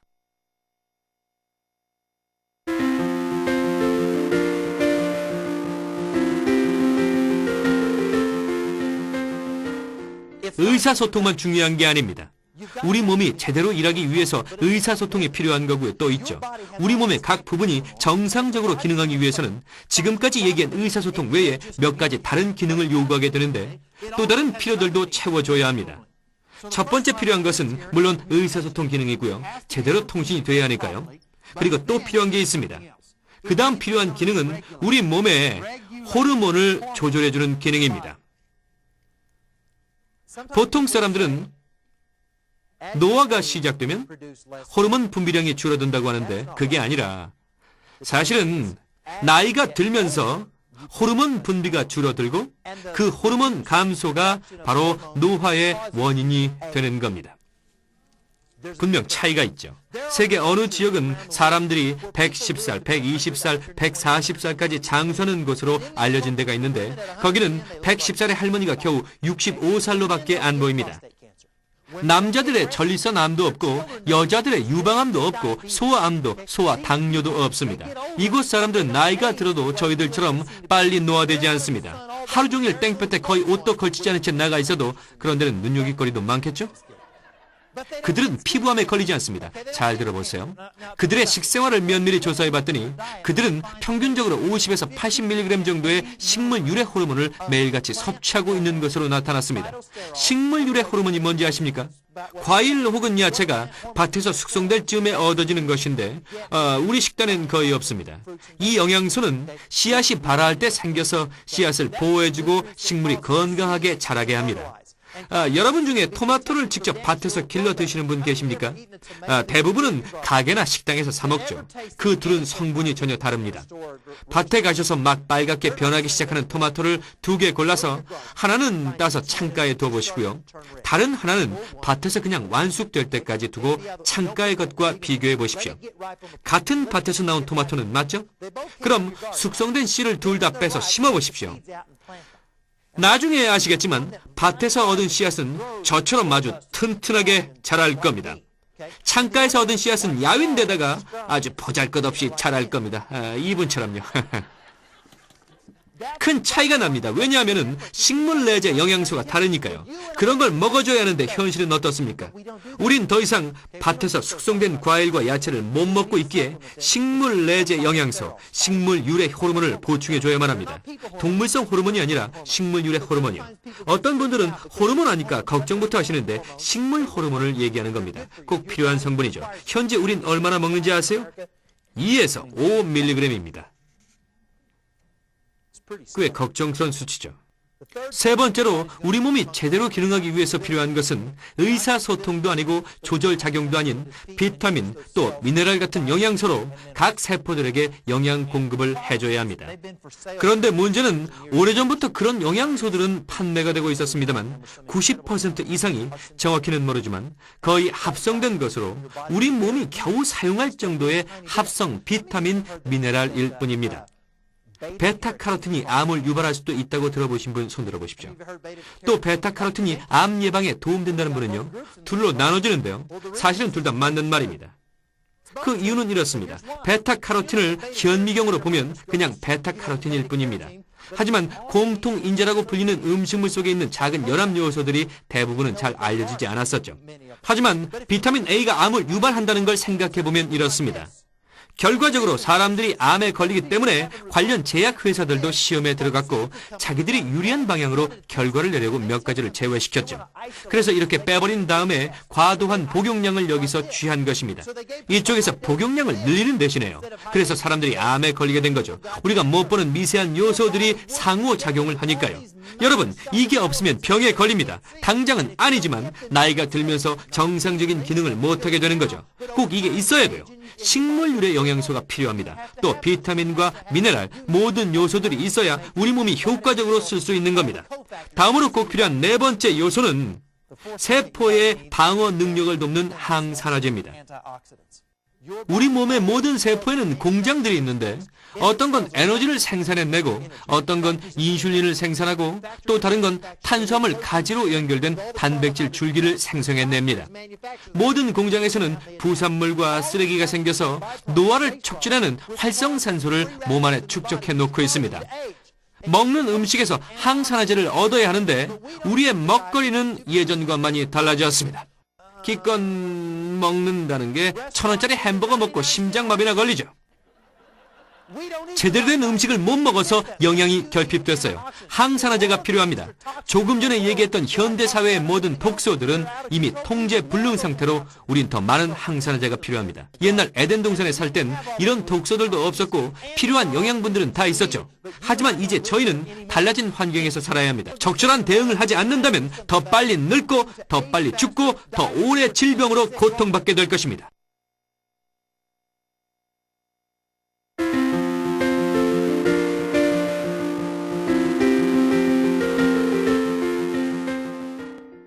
오늘 여러분들이 들으신 내용은 새로운 정보가 됐을 겁니다. 많은 분들이 새로운 발견을 했을 거라고 믿는데요. 처음에 제가 의심스러웠던 부분이기도 하고 다른 분들도 많이 얘기하시는 건데요. 만약 이 모든 게 진실이라면 왜 내가 아는 의사는 이걸 모르냐는 거죠. 합법적인 사실이라면 알 법도 할 텐데요. 하지만 현실은 그렇지를 못합니다. 그 이유는요, 우선 의사들이 의대를 졸업하고 나서 받는 연장 교육은 거의 다가 제약 회사들의 지원을 받아서 이루어지고 있는 실정입니다. 그리고 그것뿐만 아니라 우린 영양에 대해 얘기하고 있는데요. 오랫동안 의사들은 별 효과 없는 주장을 하는 영양 보충 식품에 대해서 대부분 부정적인 편견을 갖고 있습니다. 아까 제가 말씀을 드렸듯이 이건 분자 구조가 안정화되어 있는 제품입니다. 즉, 특허받은 조합물로 효과가 오래 지속된다는 걸 뜻합니다. 하지만 대부분의 영양 회사들은 어떤 것도 안정화시키지 않습니다. 우수 품질 제조 공정도 지키지 않고요. 다른 회사들을 화나게 하려는 건 아닙니다. 오히려 그쪽에서 불만을 갖고 있죠. 왜냐하면 저희가 영양약재 회사들에 대한 정부 차원의 규제를 건의하고 있는 중이거든요. 각 회사가 품질 제조 공정을 준수해서 어떤 매장에서 어떤 제품을 사더라도 병 속에 들어있는 알약 하나하나에 동일한 성분이 들어있다는 걸, 또 각 병에 동일한 함량이 들어가 있다는 걸 알 수 있도록 말이죠. 의사들한테 영양 보충식품에 대해 물어보면 많은 경우에 무시당하지 않습니까? 영양산업의 어두운 그늘에 방치되어 있었죠. 공감들 하시죠? 의사들이 무시하는 또 다른 이유를 들자면 의사 자신이 모르는 것에 대해서 환자를 위험에 빠지게 할 수 없기 때문이죠. 그래서 시간을 내어 체크하기보다, 왜냐하면 사실 그럴 시간도 없으니까요. 그 성분이 약물과 부작용을 일으킬지 확신이 없는 상태에서 먹어도 된다고 해서 모험을 하기보단 그냥 무시해버리는 거죠. 그러니까 책임을 회피해야 되니까요. 환자를 안전하게 관리해야 자신도 환자도 보호할 수 있다는 생각하에 이 부분은 무시해버립니다. 책임을 떠안지 않기 위해서죠. 어떤 분들은 저한테 묻습니다. 제가 아는 의사한테 이 얘기를 하고 싶은데요. 네, 문제될 거 없죠. 그럼 제가 말하기를 의사한테 어떻게 말을 꺼낼지 알려드릴까요? 이렇게 말해보세요. 선생님, 글리코 영양소에 대해서 아시는 게 있나요? 아니면 글리코 영양소에 대해 경험해 보신 적 있습니까? 그 의사가 글리코 영양소에 대해 아무것도 아는 게 없고 또 아무것도 경험이 없다면은 그의 의견이 중요할까요? 아니죠. 이 분야에서는요. 수년 전부터 전 세계적으로 당 생물학이나 당질학이라고 불리는 분야에 대한 논문이 엄청나게 쏟아져 나오고 있습니다. 영양학이 아닌 과학 분야에서요. 그것도 당 과학 분야에서요. 몇 가지를 말씀드려보죠. 과학계에선 새롭게 발표되고 있는 논문의 숫자를 여기에 정리를 해봤는데요. 글라이코프로틴, 즉 당 단백질이라는 단어를 처음 사용한 논문이 발표된 건 1950년이었습니다. 1950년, 1970년대에는 당 생물학에 관련된 논문이 500개 발표되었습니다. 글리코 영양소가 아닌 생물학에 관해서였죠. 1970년대에는 500개의 논문, 1980년대에서는 1,500개의 논문이 발표됐고 1990년대에서는 4,000개로 증가했습니다. 500, 1,500, 4,000개, 그럼 2000년대에는요? 2만 개나 발표됐습니다. 폭발적인 증가 아닙니까? 1998년 액타 애나토미카라는 저명한 해부학자는 3월호에 당 생물학 연구에 대해 집중적으로 다뤘습니다. 지금 얘기한 글리코 영양소가 아니라 좀 전에 설명드린 생물학적 기능에 대해서였습니다. 전체 기사 중에서 발표됐던 한 가지 문장을 보면 글라이코실레이션 없이는 생명도 없다. 아주 엄청난 얘기죠. 그게 무슨 뜻일까요? 그게 무슨 뜻이냐면 세포 표면의 탄수화물 구조물과 단백질이 결합하지 않으면 여러분은 살 수 없다는 겁니다. 정말 강력한 표현이죠. 그뿐 아니라 2000년도 사이언스지 3월호에도 역시 표지 제목으로 당 생물학에 대해서 전면적으로 다루었습니다. 어디를 보더라도 눈에 띄는 기사들이죠. 그리고 2003년 2월엔 미국의 유명한 매사추세츠 공과대학인 MIT에서 발간하는 학회지에서 다음과 같은 내용을 다룬 기사를 표지에 대서특필했습니다. 세상을 변화시킬 10대 신기술들. 그게 뭔지 여러분도 알고 싶지 않으십니까? 꽤 인상적인 문구죠. 세상을 변화시킬 10가지 신기술이라뇨. 당 생물학에 관한 연구, 인체의 글리코폼, 당형에 관한 연구, 단백질 줄기와 거기에 붙은 당 탄수화물에 관한 연구가 바로 그들이 얘기하고 있는 겁니다. 그게 10대 신기술 중에 하나인 거죠. 왜일까요? 뭔가 엄청난 게 있기 때문이겠죠. 현재 모든 주요 제약 회사들이 앞다퉈 이 탄수화물들을 합성시키는데 혈안이 되어 있는 걸 아십니까? 즉 대량 생산해내려는 거죠. 아까 말씀드렸던 다이아몬드처럼 다양한 면에 있어서 서로 다른 모양 모양과 크기가 있는 거 기억나십니까? 그래서 이게 고난도의 기술인 거죠. 미국엔 미국 의사연합회가 있습니다. 유럽엔 왕립의학연구소가 있는데 거기에는 면역학을 담당하는 부서에서 당 생물학만을 연구하는 분과가 따로 있습니다. 그들은 글리코 영양소가 우리 인체에 어떤 작용을 하는가에 대해 연구 중입니다. 그런데요, 그들이 우리 회사가 어떤 일을 하고 있는지 알게 되자 영국으로 와서 우리 연구에 대해 알려달라고 한 겁니다. 가서 발표를 했더니 세상에 하고 놀라며 그 연구소 소장이 우리 연구소 이사로 올 수 없겠냐고까지 제안할 정도였습니다. 최근에 미국은 정부적인 차원에서 테러리즘에 대한 회의를 열고 있었는데 정부 관계자는 우리 제품이 에이즈와 같은 바이러스에 영향을 끼친다는 보고를 받고 국회로 나와서 우리 회사가 하고 있는 일을 증언해 줄 것을 요청했습니다. 영양회설은 유일하게 미국 국회와 또 왕립의학연구소에 초청돼 강연한 것입니다. 저희 회사만 유일하게요. 여러분, 과학이 이렇게 뒷받침하고 있고 그 과학의 기반을 두고 만든 유일한 제품인 것입니다.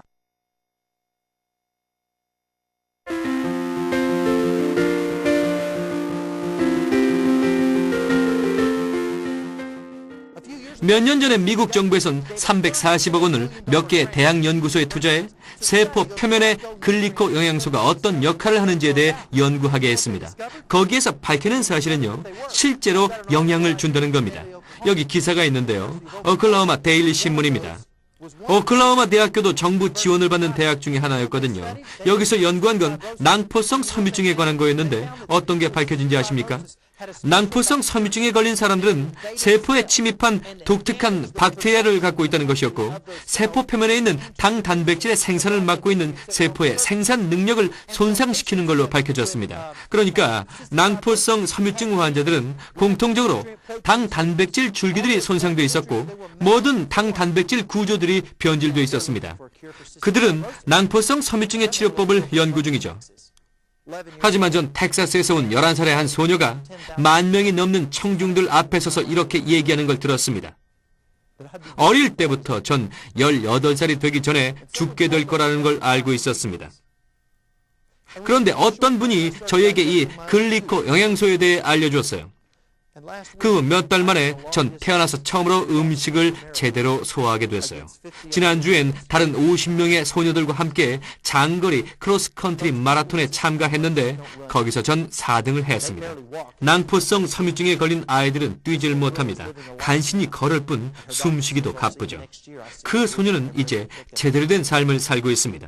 의사는 내년에 다시 와라. 검사 안 해도 돼. 정말 놀랍다라고 했고 소녀의 부모는 가래를 빼내기 위해서 더 이상 딸의 가슴을 치지 않게 되었습니다. 제가 누군가에게 이 글리코 영양소에 대해 전달하더라도 그들이 제가 얘기한 것들을 저처럼 진지하게 알아보고 확인해보지 않는다면 그들은 그 대가로 계속 고통 가운데 머무르게 될지도 모릅니다. 이 자체가 어떤 걸 치료하는 건 아니죠. 다만 여러분의 몸이 정상적으로 기능하도록 무장시켜주는 겁니다.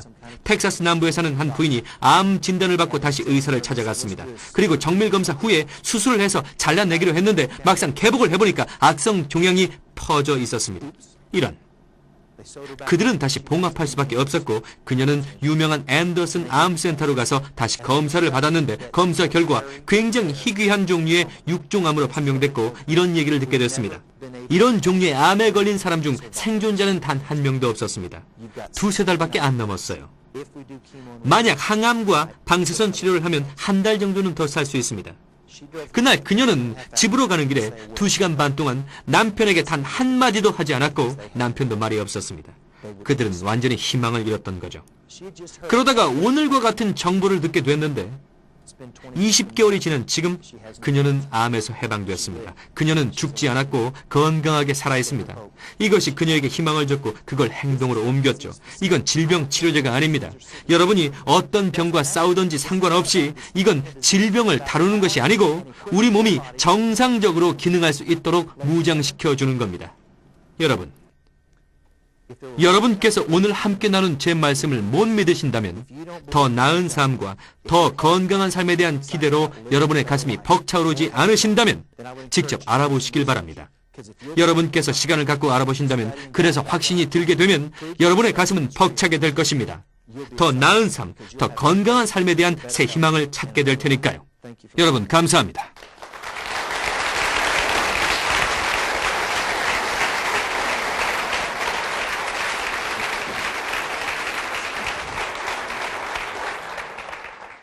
1982년에 전 의학 연구를 위한 피셔 연구소를 설립했습니다. 20년 정도 현직에서 의사 생활을 한 뒤에 내리게 된 결론은 약물이 환자들의 고통을 덜어주고 문제를 해결하는 데 있어 미치는 영향력이 너무도 미약한데 현실은 그 결과에 너무 만족하고 있다는 것이었죠. 암 치료법을 예로 들어보면 1982년 어느 날 달라스 워스 메디컬 센터 이사회에서 제가 피셔 연구소를 설립하겠다고 발표를 했을 때 그 이사회 의장이었던 은퇴한 변호사 양반이 저를 비웃으며 다니엘 박사 뭘 안다고 암 치료제라도 찾아낸 건가? 하길래 아무도 관심을 안 갖는 데서 큰 발견을 할 수도 있다는 거 아닐까요? 라고 했죠. 그리고 올해 저희는 최고의 암 연구 시리즈를 완성하게 됐습니다. 이 내용 중에는 아주 상태가 안 좋은 악성 뇌종양을 비롯해서 췌장암 환자들, 그리고 20년 전만 해도 호스피스나 집으로 돌려보낼 수밖에 없었던 악성 암 환자들이 요즘에는 살아서 건강한 삶을 누리고 있습니다. 진단받은 지 10년이 지난 췌장암 환자도 살아있고 또 간암이 전이돼 온몸에 퍼졌던 환자, 육종암 또 뇌종양 환자들이 절제 수술을 하지 않고도 우리 몸에 결핍되고 필요한 것이 채워졌을 때 정상적인 최상의 방어 능력을 회복하면서 질병을 이겨나가는 걸 봤었죠. 또 많은 ADD, ADHD, 집중력 결핍 과잉 행동 증후군 아이들도 부모님들과 함께 큰 기대를 갖고 먹기 시작해 지난 20년 동안 수없이 많은 동일한 호전 결과들을 얻어내고 있습니다. 수십 명에서 수백 명의 아이들이 도움을 받게 됐죠. 그러면서 저희는 순수 과학자들을 찾아가서 이 분야의 기본적인 과학 개념을 연구하고 이것이 어떤 과정을 통해 작동하는지를 밝혀내기 위해 노력해 왔습니다. 제가 좀 전에도 말씀드렸지만은 초기의 반응은 이렇게 부정적인 것이었어요. 그게 뭐 그리 큰 의미가 있다고 그래. 실험이나 동물 실험에선 수십 년 전부터 암을 치료해 왔지만 막상 임상에 들어가면 소용없을 텐데 뭘. 우리는 모든 걸 거꾸로 해왔습니다. 이 글리코 영양소를 먹은 사람들마다 계속 도움을 받았다고 말하는 겁니다. 그래서 어떻게 된 건지 파들어가다가 메커니즘을 발견하게 됐어요. 우리는 이미 사람들이 효과를 보고 있었기 때문에 또 약이 아니고 안전한 영양소였기 때문에 긍정적인 결과를 입증해내는 데 주력해 왔습니다. 가장 어려웠던 점은 연구 자금이 부족해서 필요한 약물 연구를 적절히 할 수가 없었던 거였어요.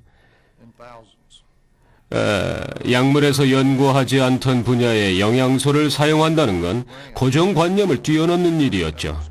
더구나 과학이나 의학에선 불가능하게 여기던 분야였으니까요. 하지만 현실에선 수천 명의 사람들에게 그 가능성을 선사했습니다. 한 1년 전에 국립보건연구소에서 44개의 의과대학 연구소에서 340억 원을 투자해서 저희가 20년 전에 알로에에서 발견해낸 당분에 대해서 연구하도록 지원하고 있죠. 이걸 글라이코믹스라고 부르고 있는데요. 글라이라는 말은 그리스어로 달콤한 또는 당분을 뜻합니다.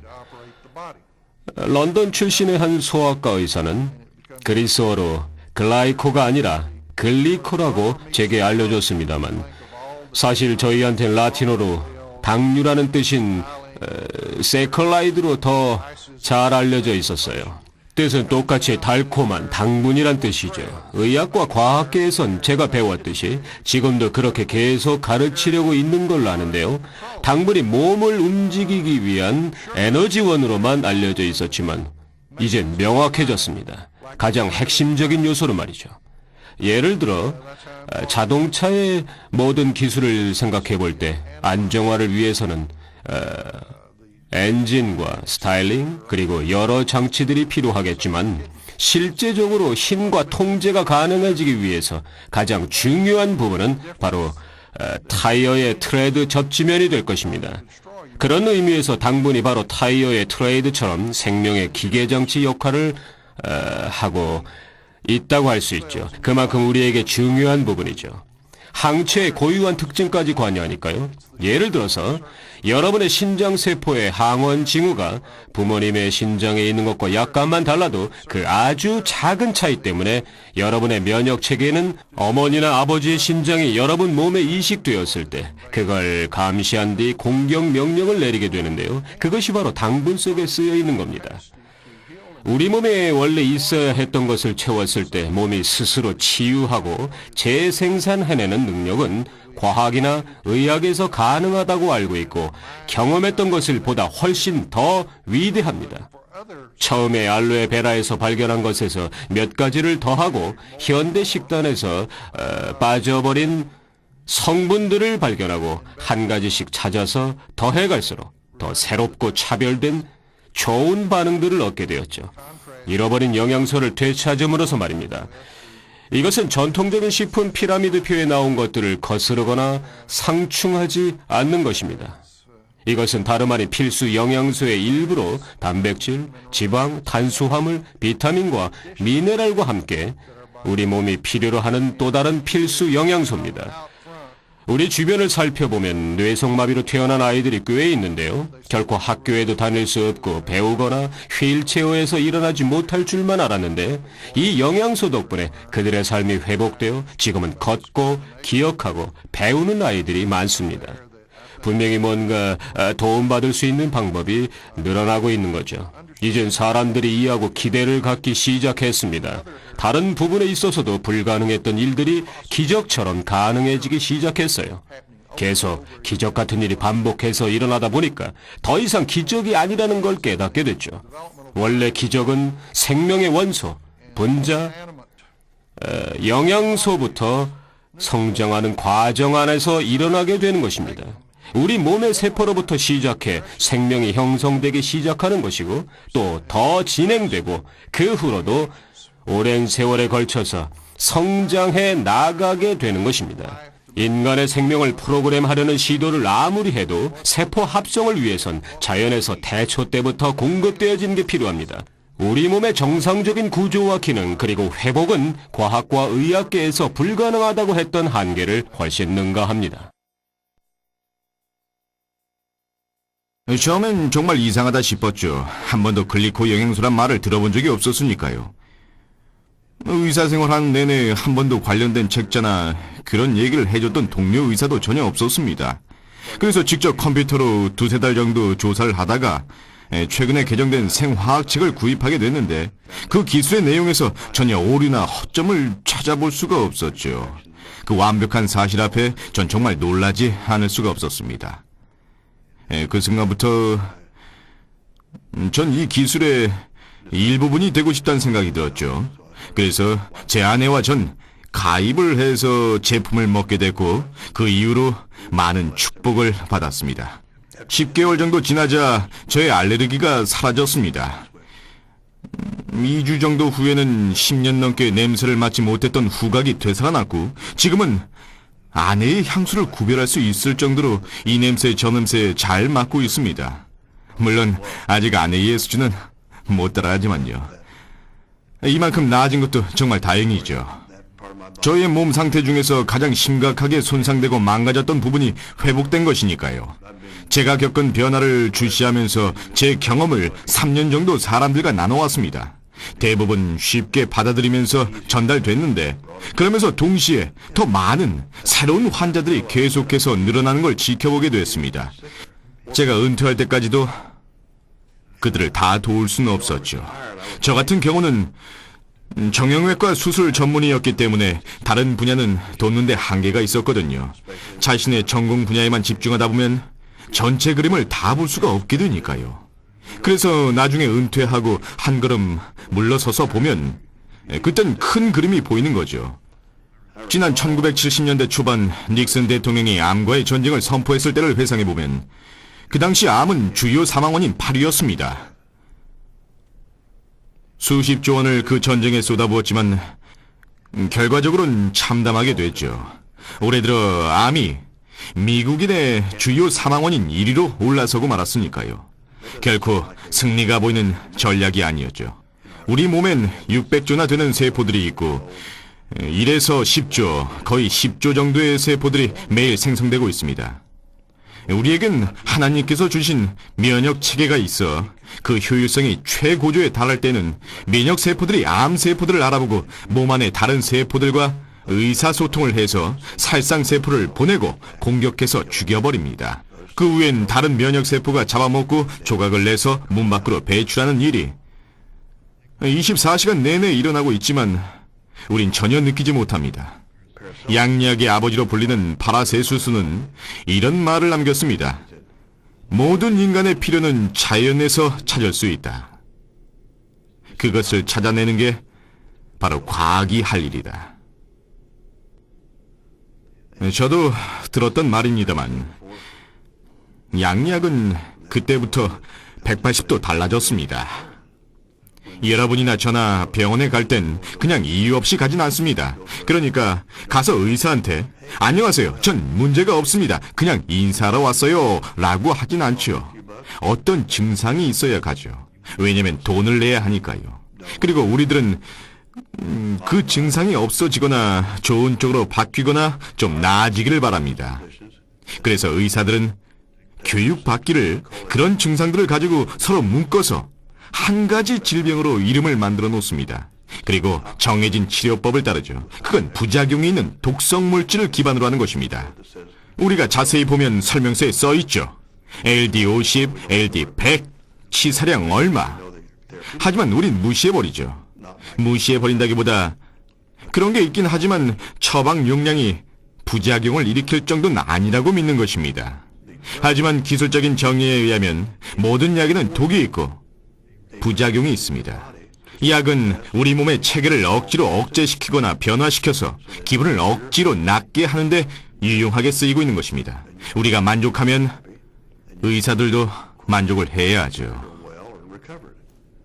그러면 우린 가지고 있는 증상이 완치 또는 회복된 것으로 간주합니다. 의사들은 진단이나 문제를 기반으로 한 정보를 환자에게 알려주는 훈련을 받습니다. 그러니까 의사들이 모르는 건 알려줄 수가 없죠. 때론 의사들이 모르기 때문에 환자에게 피해를 줄 수도 있습니다. 그 때문에 만약 환자들이 밖에서 이런저런 것을 가지고 와서 이 약초는 어때요? 저건 괜찮나요? 하면서 물어오게 되면 의사들은 약초에 대해서 잘 모르기 때문에 아니면 약초 때문에 문제를 일으켰던 경우가 한 번이라도 있었다면 모든 걸 도매금으로 한 범죄에 몰아넣고 나서 말합니다. 이런 건 먹지 마세요. 치료에 방해가 됩니다. 라고요. 저도 그런 경험이 있었고요. 유감이지만 다른 의사들도 그렇게들 합니다.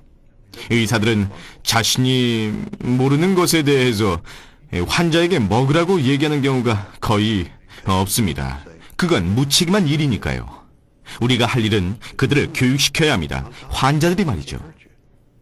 예를 들어서 전 이걸 먹습니다. 이런 영양소를 먹고 있어요. 이건 식품이고 독이 없습니다. 부작용이 없고 치사량도 없습니다. 우리의 몸은 똑똑해서 필요한 것 이상을 전부 흡수하진 않습니다. 이 글리코 영양소는 특정 질병을 위한 것이 아니고 치료하는 게 아니라 단지 우리 세포에 잃어버렸던 것을 공급해주는 역할을 하는 것입니다. 그들은 필요한 모든 원재료들을 가지고 화학작용에 들어가서 적절한 과정을 통해 치유 또는 몸의 회복이라고 불리는 결과를 우리에게 가져오게 될 것입니다. 제겐 정말 말로 다 할 수 없는 놀라운 일일 따름이죠. 처음에 듣는 얘기로는 이제 탄수화물 즉 당분이고 필수 영양소고 그중 6개는 잃어버렸다. 그리고 사람들에게 먹게 했더니 약과 같은 치료제는 아니지만 일단 먹은 사람들은 말 그대로 잘못된 부분이 어디일지라도 몸이 스스로 치유하도록 해준다. 그리고 사람들이 효과를 본 것은 천식, 당뇨, 관절염, 루푸스, 섬유근통, 만성피로증후군, 다발성 경화증 등등 하길래 이봐 그만두는 게 낫겠네 한 가지가 그렇게 많은 것에 효과 있는 건 없는 법이야. 제가 알고 있었던 건 필수 아미노산, 필수 지방산, 필수 비타민과 미네랄이 있고 그것들 중 하나라도 부족해지면 새로운 질병을 야기할 수 있다는 정도였습니다. 탄수화물, 글루코스, 네, 그것도 필요하긴 하지만요. 모든 게 다 글루코즈로 합성되는데 뭐가 문제가 된다는 건지, 왜 당분을 보충하려는 건진 몰랐죠. 그 후에 이런저런 기사들을 읽어봤는데 필수 영양소에서 그 필수라는 말은 원래 몸에 필요한 영양분인데 인체에서 합성해낼 수가 없으니까 식품에서 섭취해야 한다는 거였죠. 그리고 그게 없으면 우리 몸은 기능을 제대로 하지 못해 아프거나 심지어 목숨을 잃게 되는 거고요. 그리고 궤혈병엔 비타민 C보다 더 좋은 약이 있을 수 없다라는 말이 있고, 각기병에는 비타민 B1보다 더 좋은 약이 있을 수 없고, 또 펠라그라에는 비타민 B3보다 좋은 약이 없고, 악성 빈혈에는 비타민 B12보다 좋은 약이 없다, 뭐 그런 거였죠. 제가 의과대를 다닐 때는 각각의 질병에는 각각의 치료법이 있다라는 표어가 있었어요. 그것이 의대생들의 표어였고 약은 그에 대한 해답이었죠. 각각의 증상에 대한 약이 별도로 있고 또 각각의 부작용에 대한 약도 따로 있다는 사실을 인정해야 했습니다. 그런 것들을 합해서 사람들은 굉장히 복잡한 처방약을 한꺼번에 복용할 수밖에 없는 실정이었죠. 6가지, 8가지, 10가지 약들을요. 나이가 들수록 고장나는 것이 많아지면서 먹는 약의 종류도 늘어나게 마련인데요. 우리가 먹는 모든 약은 부작용이 있거나 사람을 비참하게 만듭니다. 고통을 늦춰줄 수 있다 하더라도 전체 몸 상태를 건강하게 해주지는 못합니다. 단지 증상을 늦춰주거나 억제시켜주거나 하는 그 정도에 불과하죠. 원래 몸 안에 가지고 있어야 할 이 영양소를 넣어주면 몸이 잘못된 부분을 고쳐나가도록 만듭니다. 그 중에 몇 % 정도죠. 아무것도 100%는 없으니까요. 하지만 이것이 또 탁월한 건 완전히 무독성이라는 겁니다. 환자가 먹고 있는 다른 약물의 작용을 방해하지도 않습니다. 다만 고혈압이 있으신 분의 경우에는 나중에 혈압약의 용량이 저처럼 과잉될 수 있기 때문에 양을 줄이거나 끊으셔야 합니다. 당뇨의 경우도 마찬가지로 인슐린 양이나 경구용 약을 줄이셔야 합니다. 아니면 끊으시던지. 제 환자분 중에 나이 드신 분들이 당뇨로 상태가 악화된 경우가 있었는데 그중 몇 분은 나중에 시력을 잃게 되고 신장 기능을 상실하게 되고 또 어떤 분은 낫지 않은 위궤양 때문에 절제 수술을 앞두고 있었습니다. 그들 중 몇 분에게 제가 가서 그들을 만나도 되겠냐고 진찰료는 안 받겠다고 했습니다. 그리고 이것에 대해 얘기를 해줬고 그중 몇은 시도해보기로 했습니다. 그들은 선택의 여지가 없었으니까요. 그 후 얼마 안 돼 악화되는 게 멈춘 것뿐만 아니라 상태가 오히려 호전되기 시작했습니다. 그런 만성 질환에는 결코 볼 수 없었던 것이죠. 나아질 수 없는 병이었으니까요. 그런데 제가 보게 된 것은 말로 다 할 수 없을 만큼 또 숫자를 헤아리기도 어려울 만큼 말기암으로 꼼짝없이 누워 몰핀이나 진통제 의지하며 소변을 받아내던 사람들이 산소 마스크를 쓰고 튜브로 음식물을 공급받던 사람들, 말기 환자들이 불과 2주나 한 달 만에 일어나더니 3개월쯤 지나자 그들 중 몇은 직장으로 복귀까지 했습니다. 어떻게 그런 일이 있는 거지? 그건 하나님이 우리를 만드신 방식입니다. 우리 몸에 필요한 것들이 다 채워지면 우리 몸은 건강하게 되고 심한 악성 종양까지도 고칠 수 있게 되는 거죠. 우리는 이게 악성 종양을 치료한다고 말할 순 없지만 다른 방법으로는 채울 수 없는 우리 몸에 꼭 있어야 하는 걸 공급해 줄 수 있다고는 말할 수가 있습니다. 분명히 우리가 잃어버렸던 것으로 우리 몸에 많은 도움을 줍니다. 그리고 또 잘못된 쪽으로 흘러가는 환자의 상태를 회복시켜줍니다. 지난 6년간의 경험으로 봤을 때 저는 아주 말기 악성 종양을 앓고 있는 환자들이 그러니까 2-3달밖에 안 남은 사람들이 반대로 살아난 걸 봤습니다. 그런데 이 글리코 영양소를 더 이상 안 먹으면 그들은 다시 그전 상황으로 돌아가서 죽게 될 것입니다. 하지만 그들이 글리코 영양소를 계속 먹는 동안은 그들의 몸이 악성 종양과 그로 인한 증상들을 억제할 수 있는 것으로 보입니다. 그리고 그들은 본질적으로 정상적인 삶을 살아갈 수 있을 겁니다. 제 생각엔 이건 아주 중요한 발견입니다. 지난 100여 년 동안에 있었던 의학적인 발견 중에 가장 중요하고 가장 놀라운 발견이죠. 제가 처음에 의사 생활을 할 땐 병원에 아무것도 없었어요. 요즘은 장기 이식에 인공치아에 특효약에 또 게놈, DNA 기술까지 발전해 오고 있지 않습니까? 하지만 아직도 우리가 찾고 있는 해답은 아닐 것입니다. 우리 몸이 가지고 있어야만 하는 다른 어떤 방법으로도 얻을 수 없는 이 글리코 영양소를 우리 몸에 적절히 공급해 줌으로써 한 손엔 놀랄 만한 결과를 또 다른 손엔 좋은 결과를 보고 있습니다. 그만한 가치가 있어요. 희망을 주니까요. 여태껏 보지 못했던 겁니다. 전에 결코 볼 수 없었던 것이죠.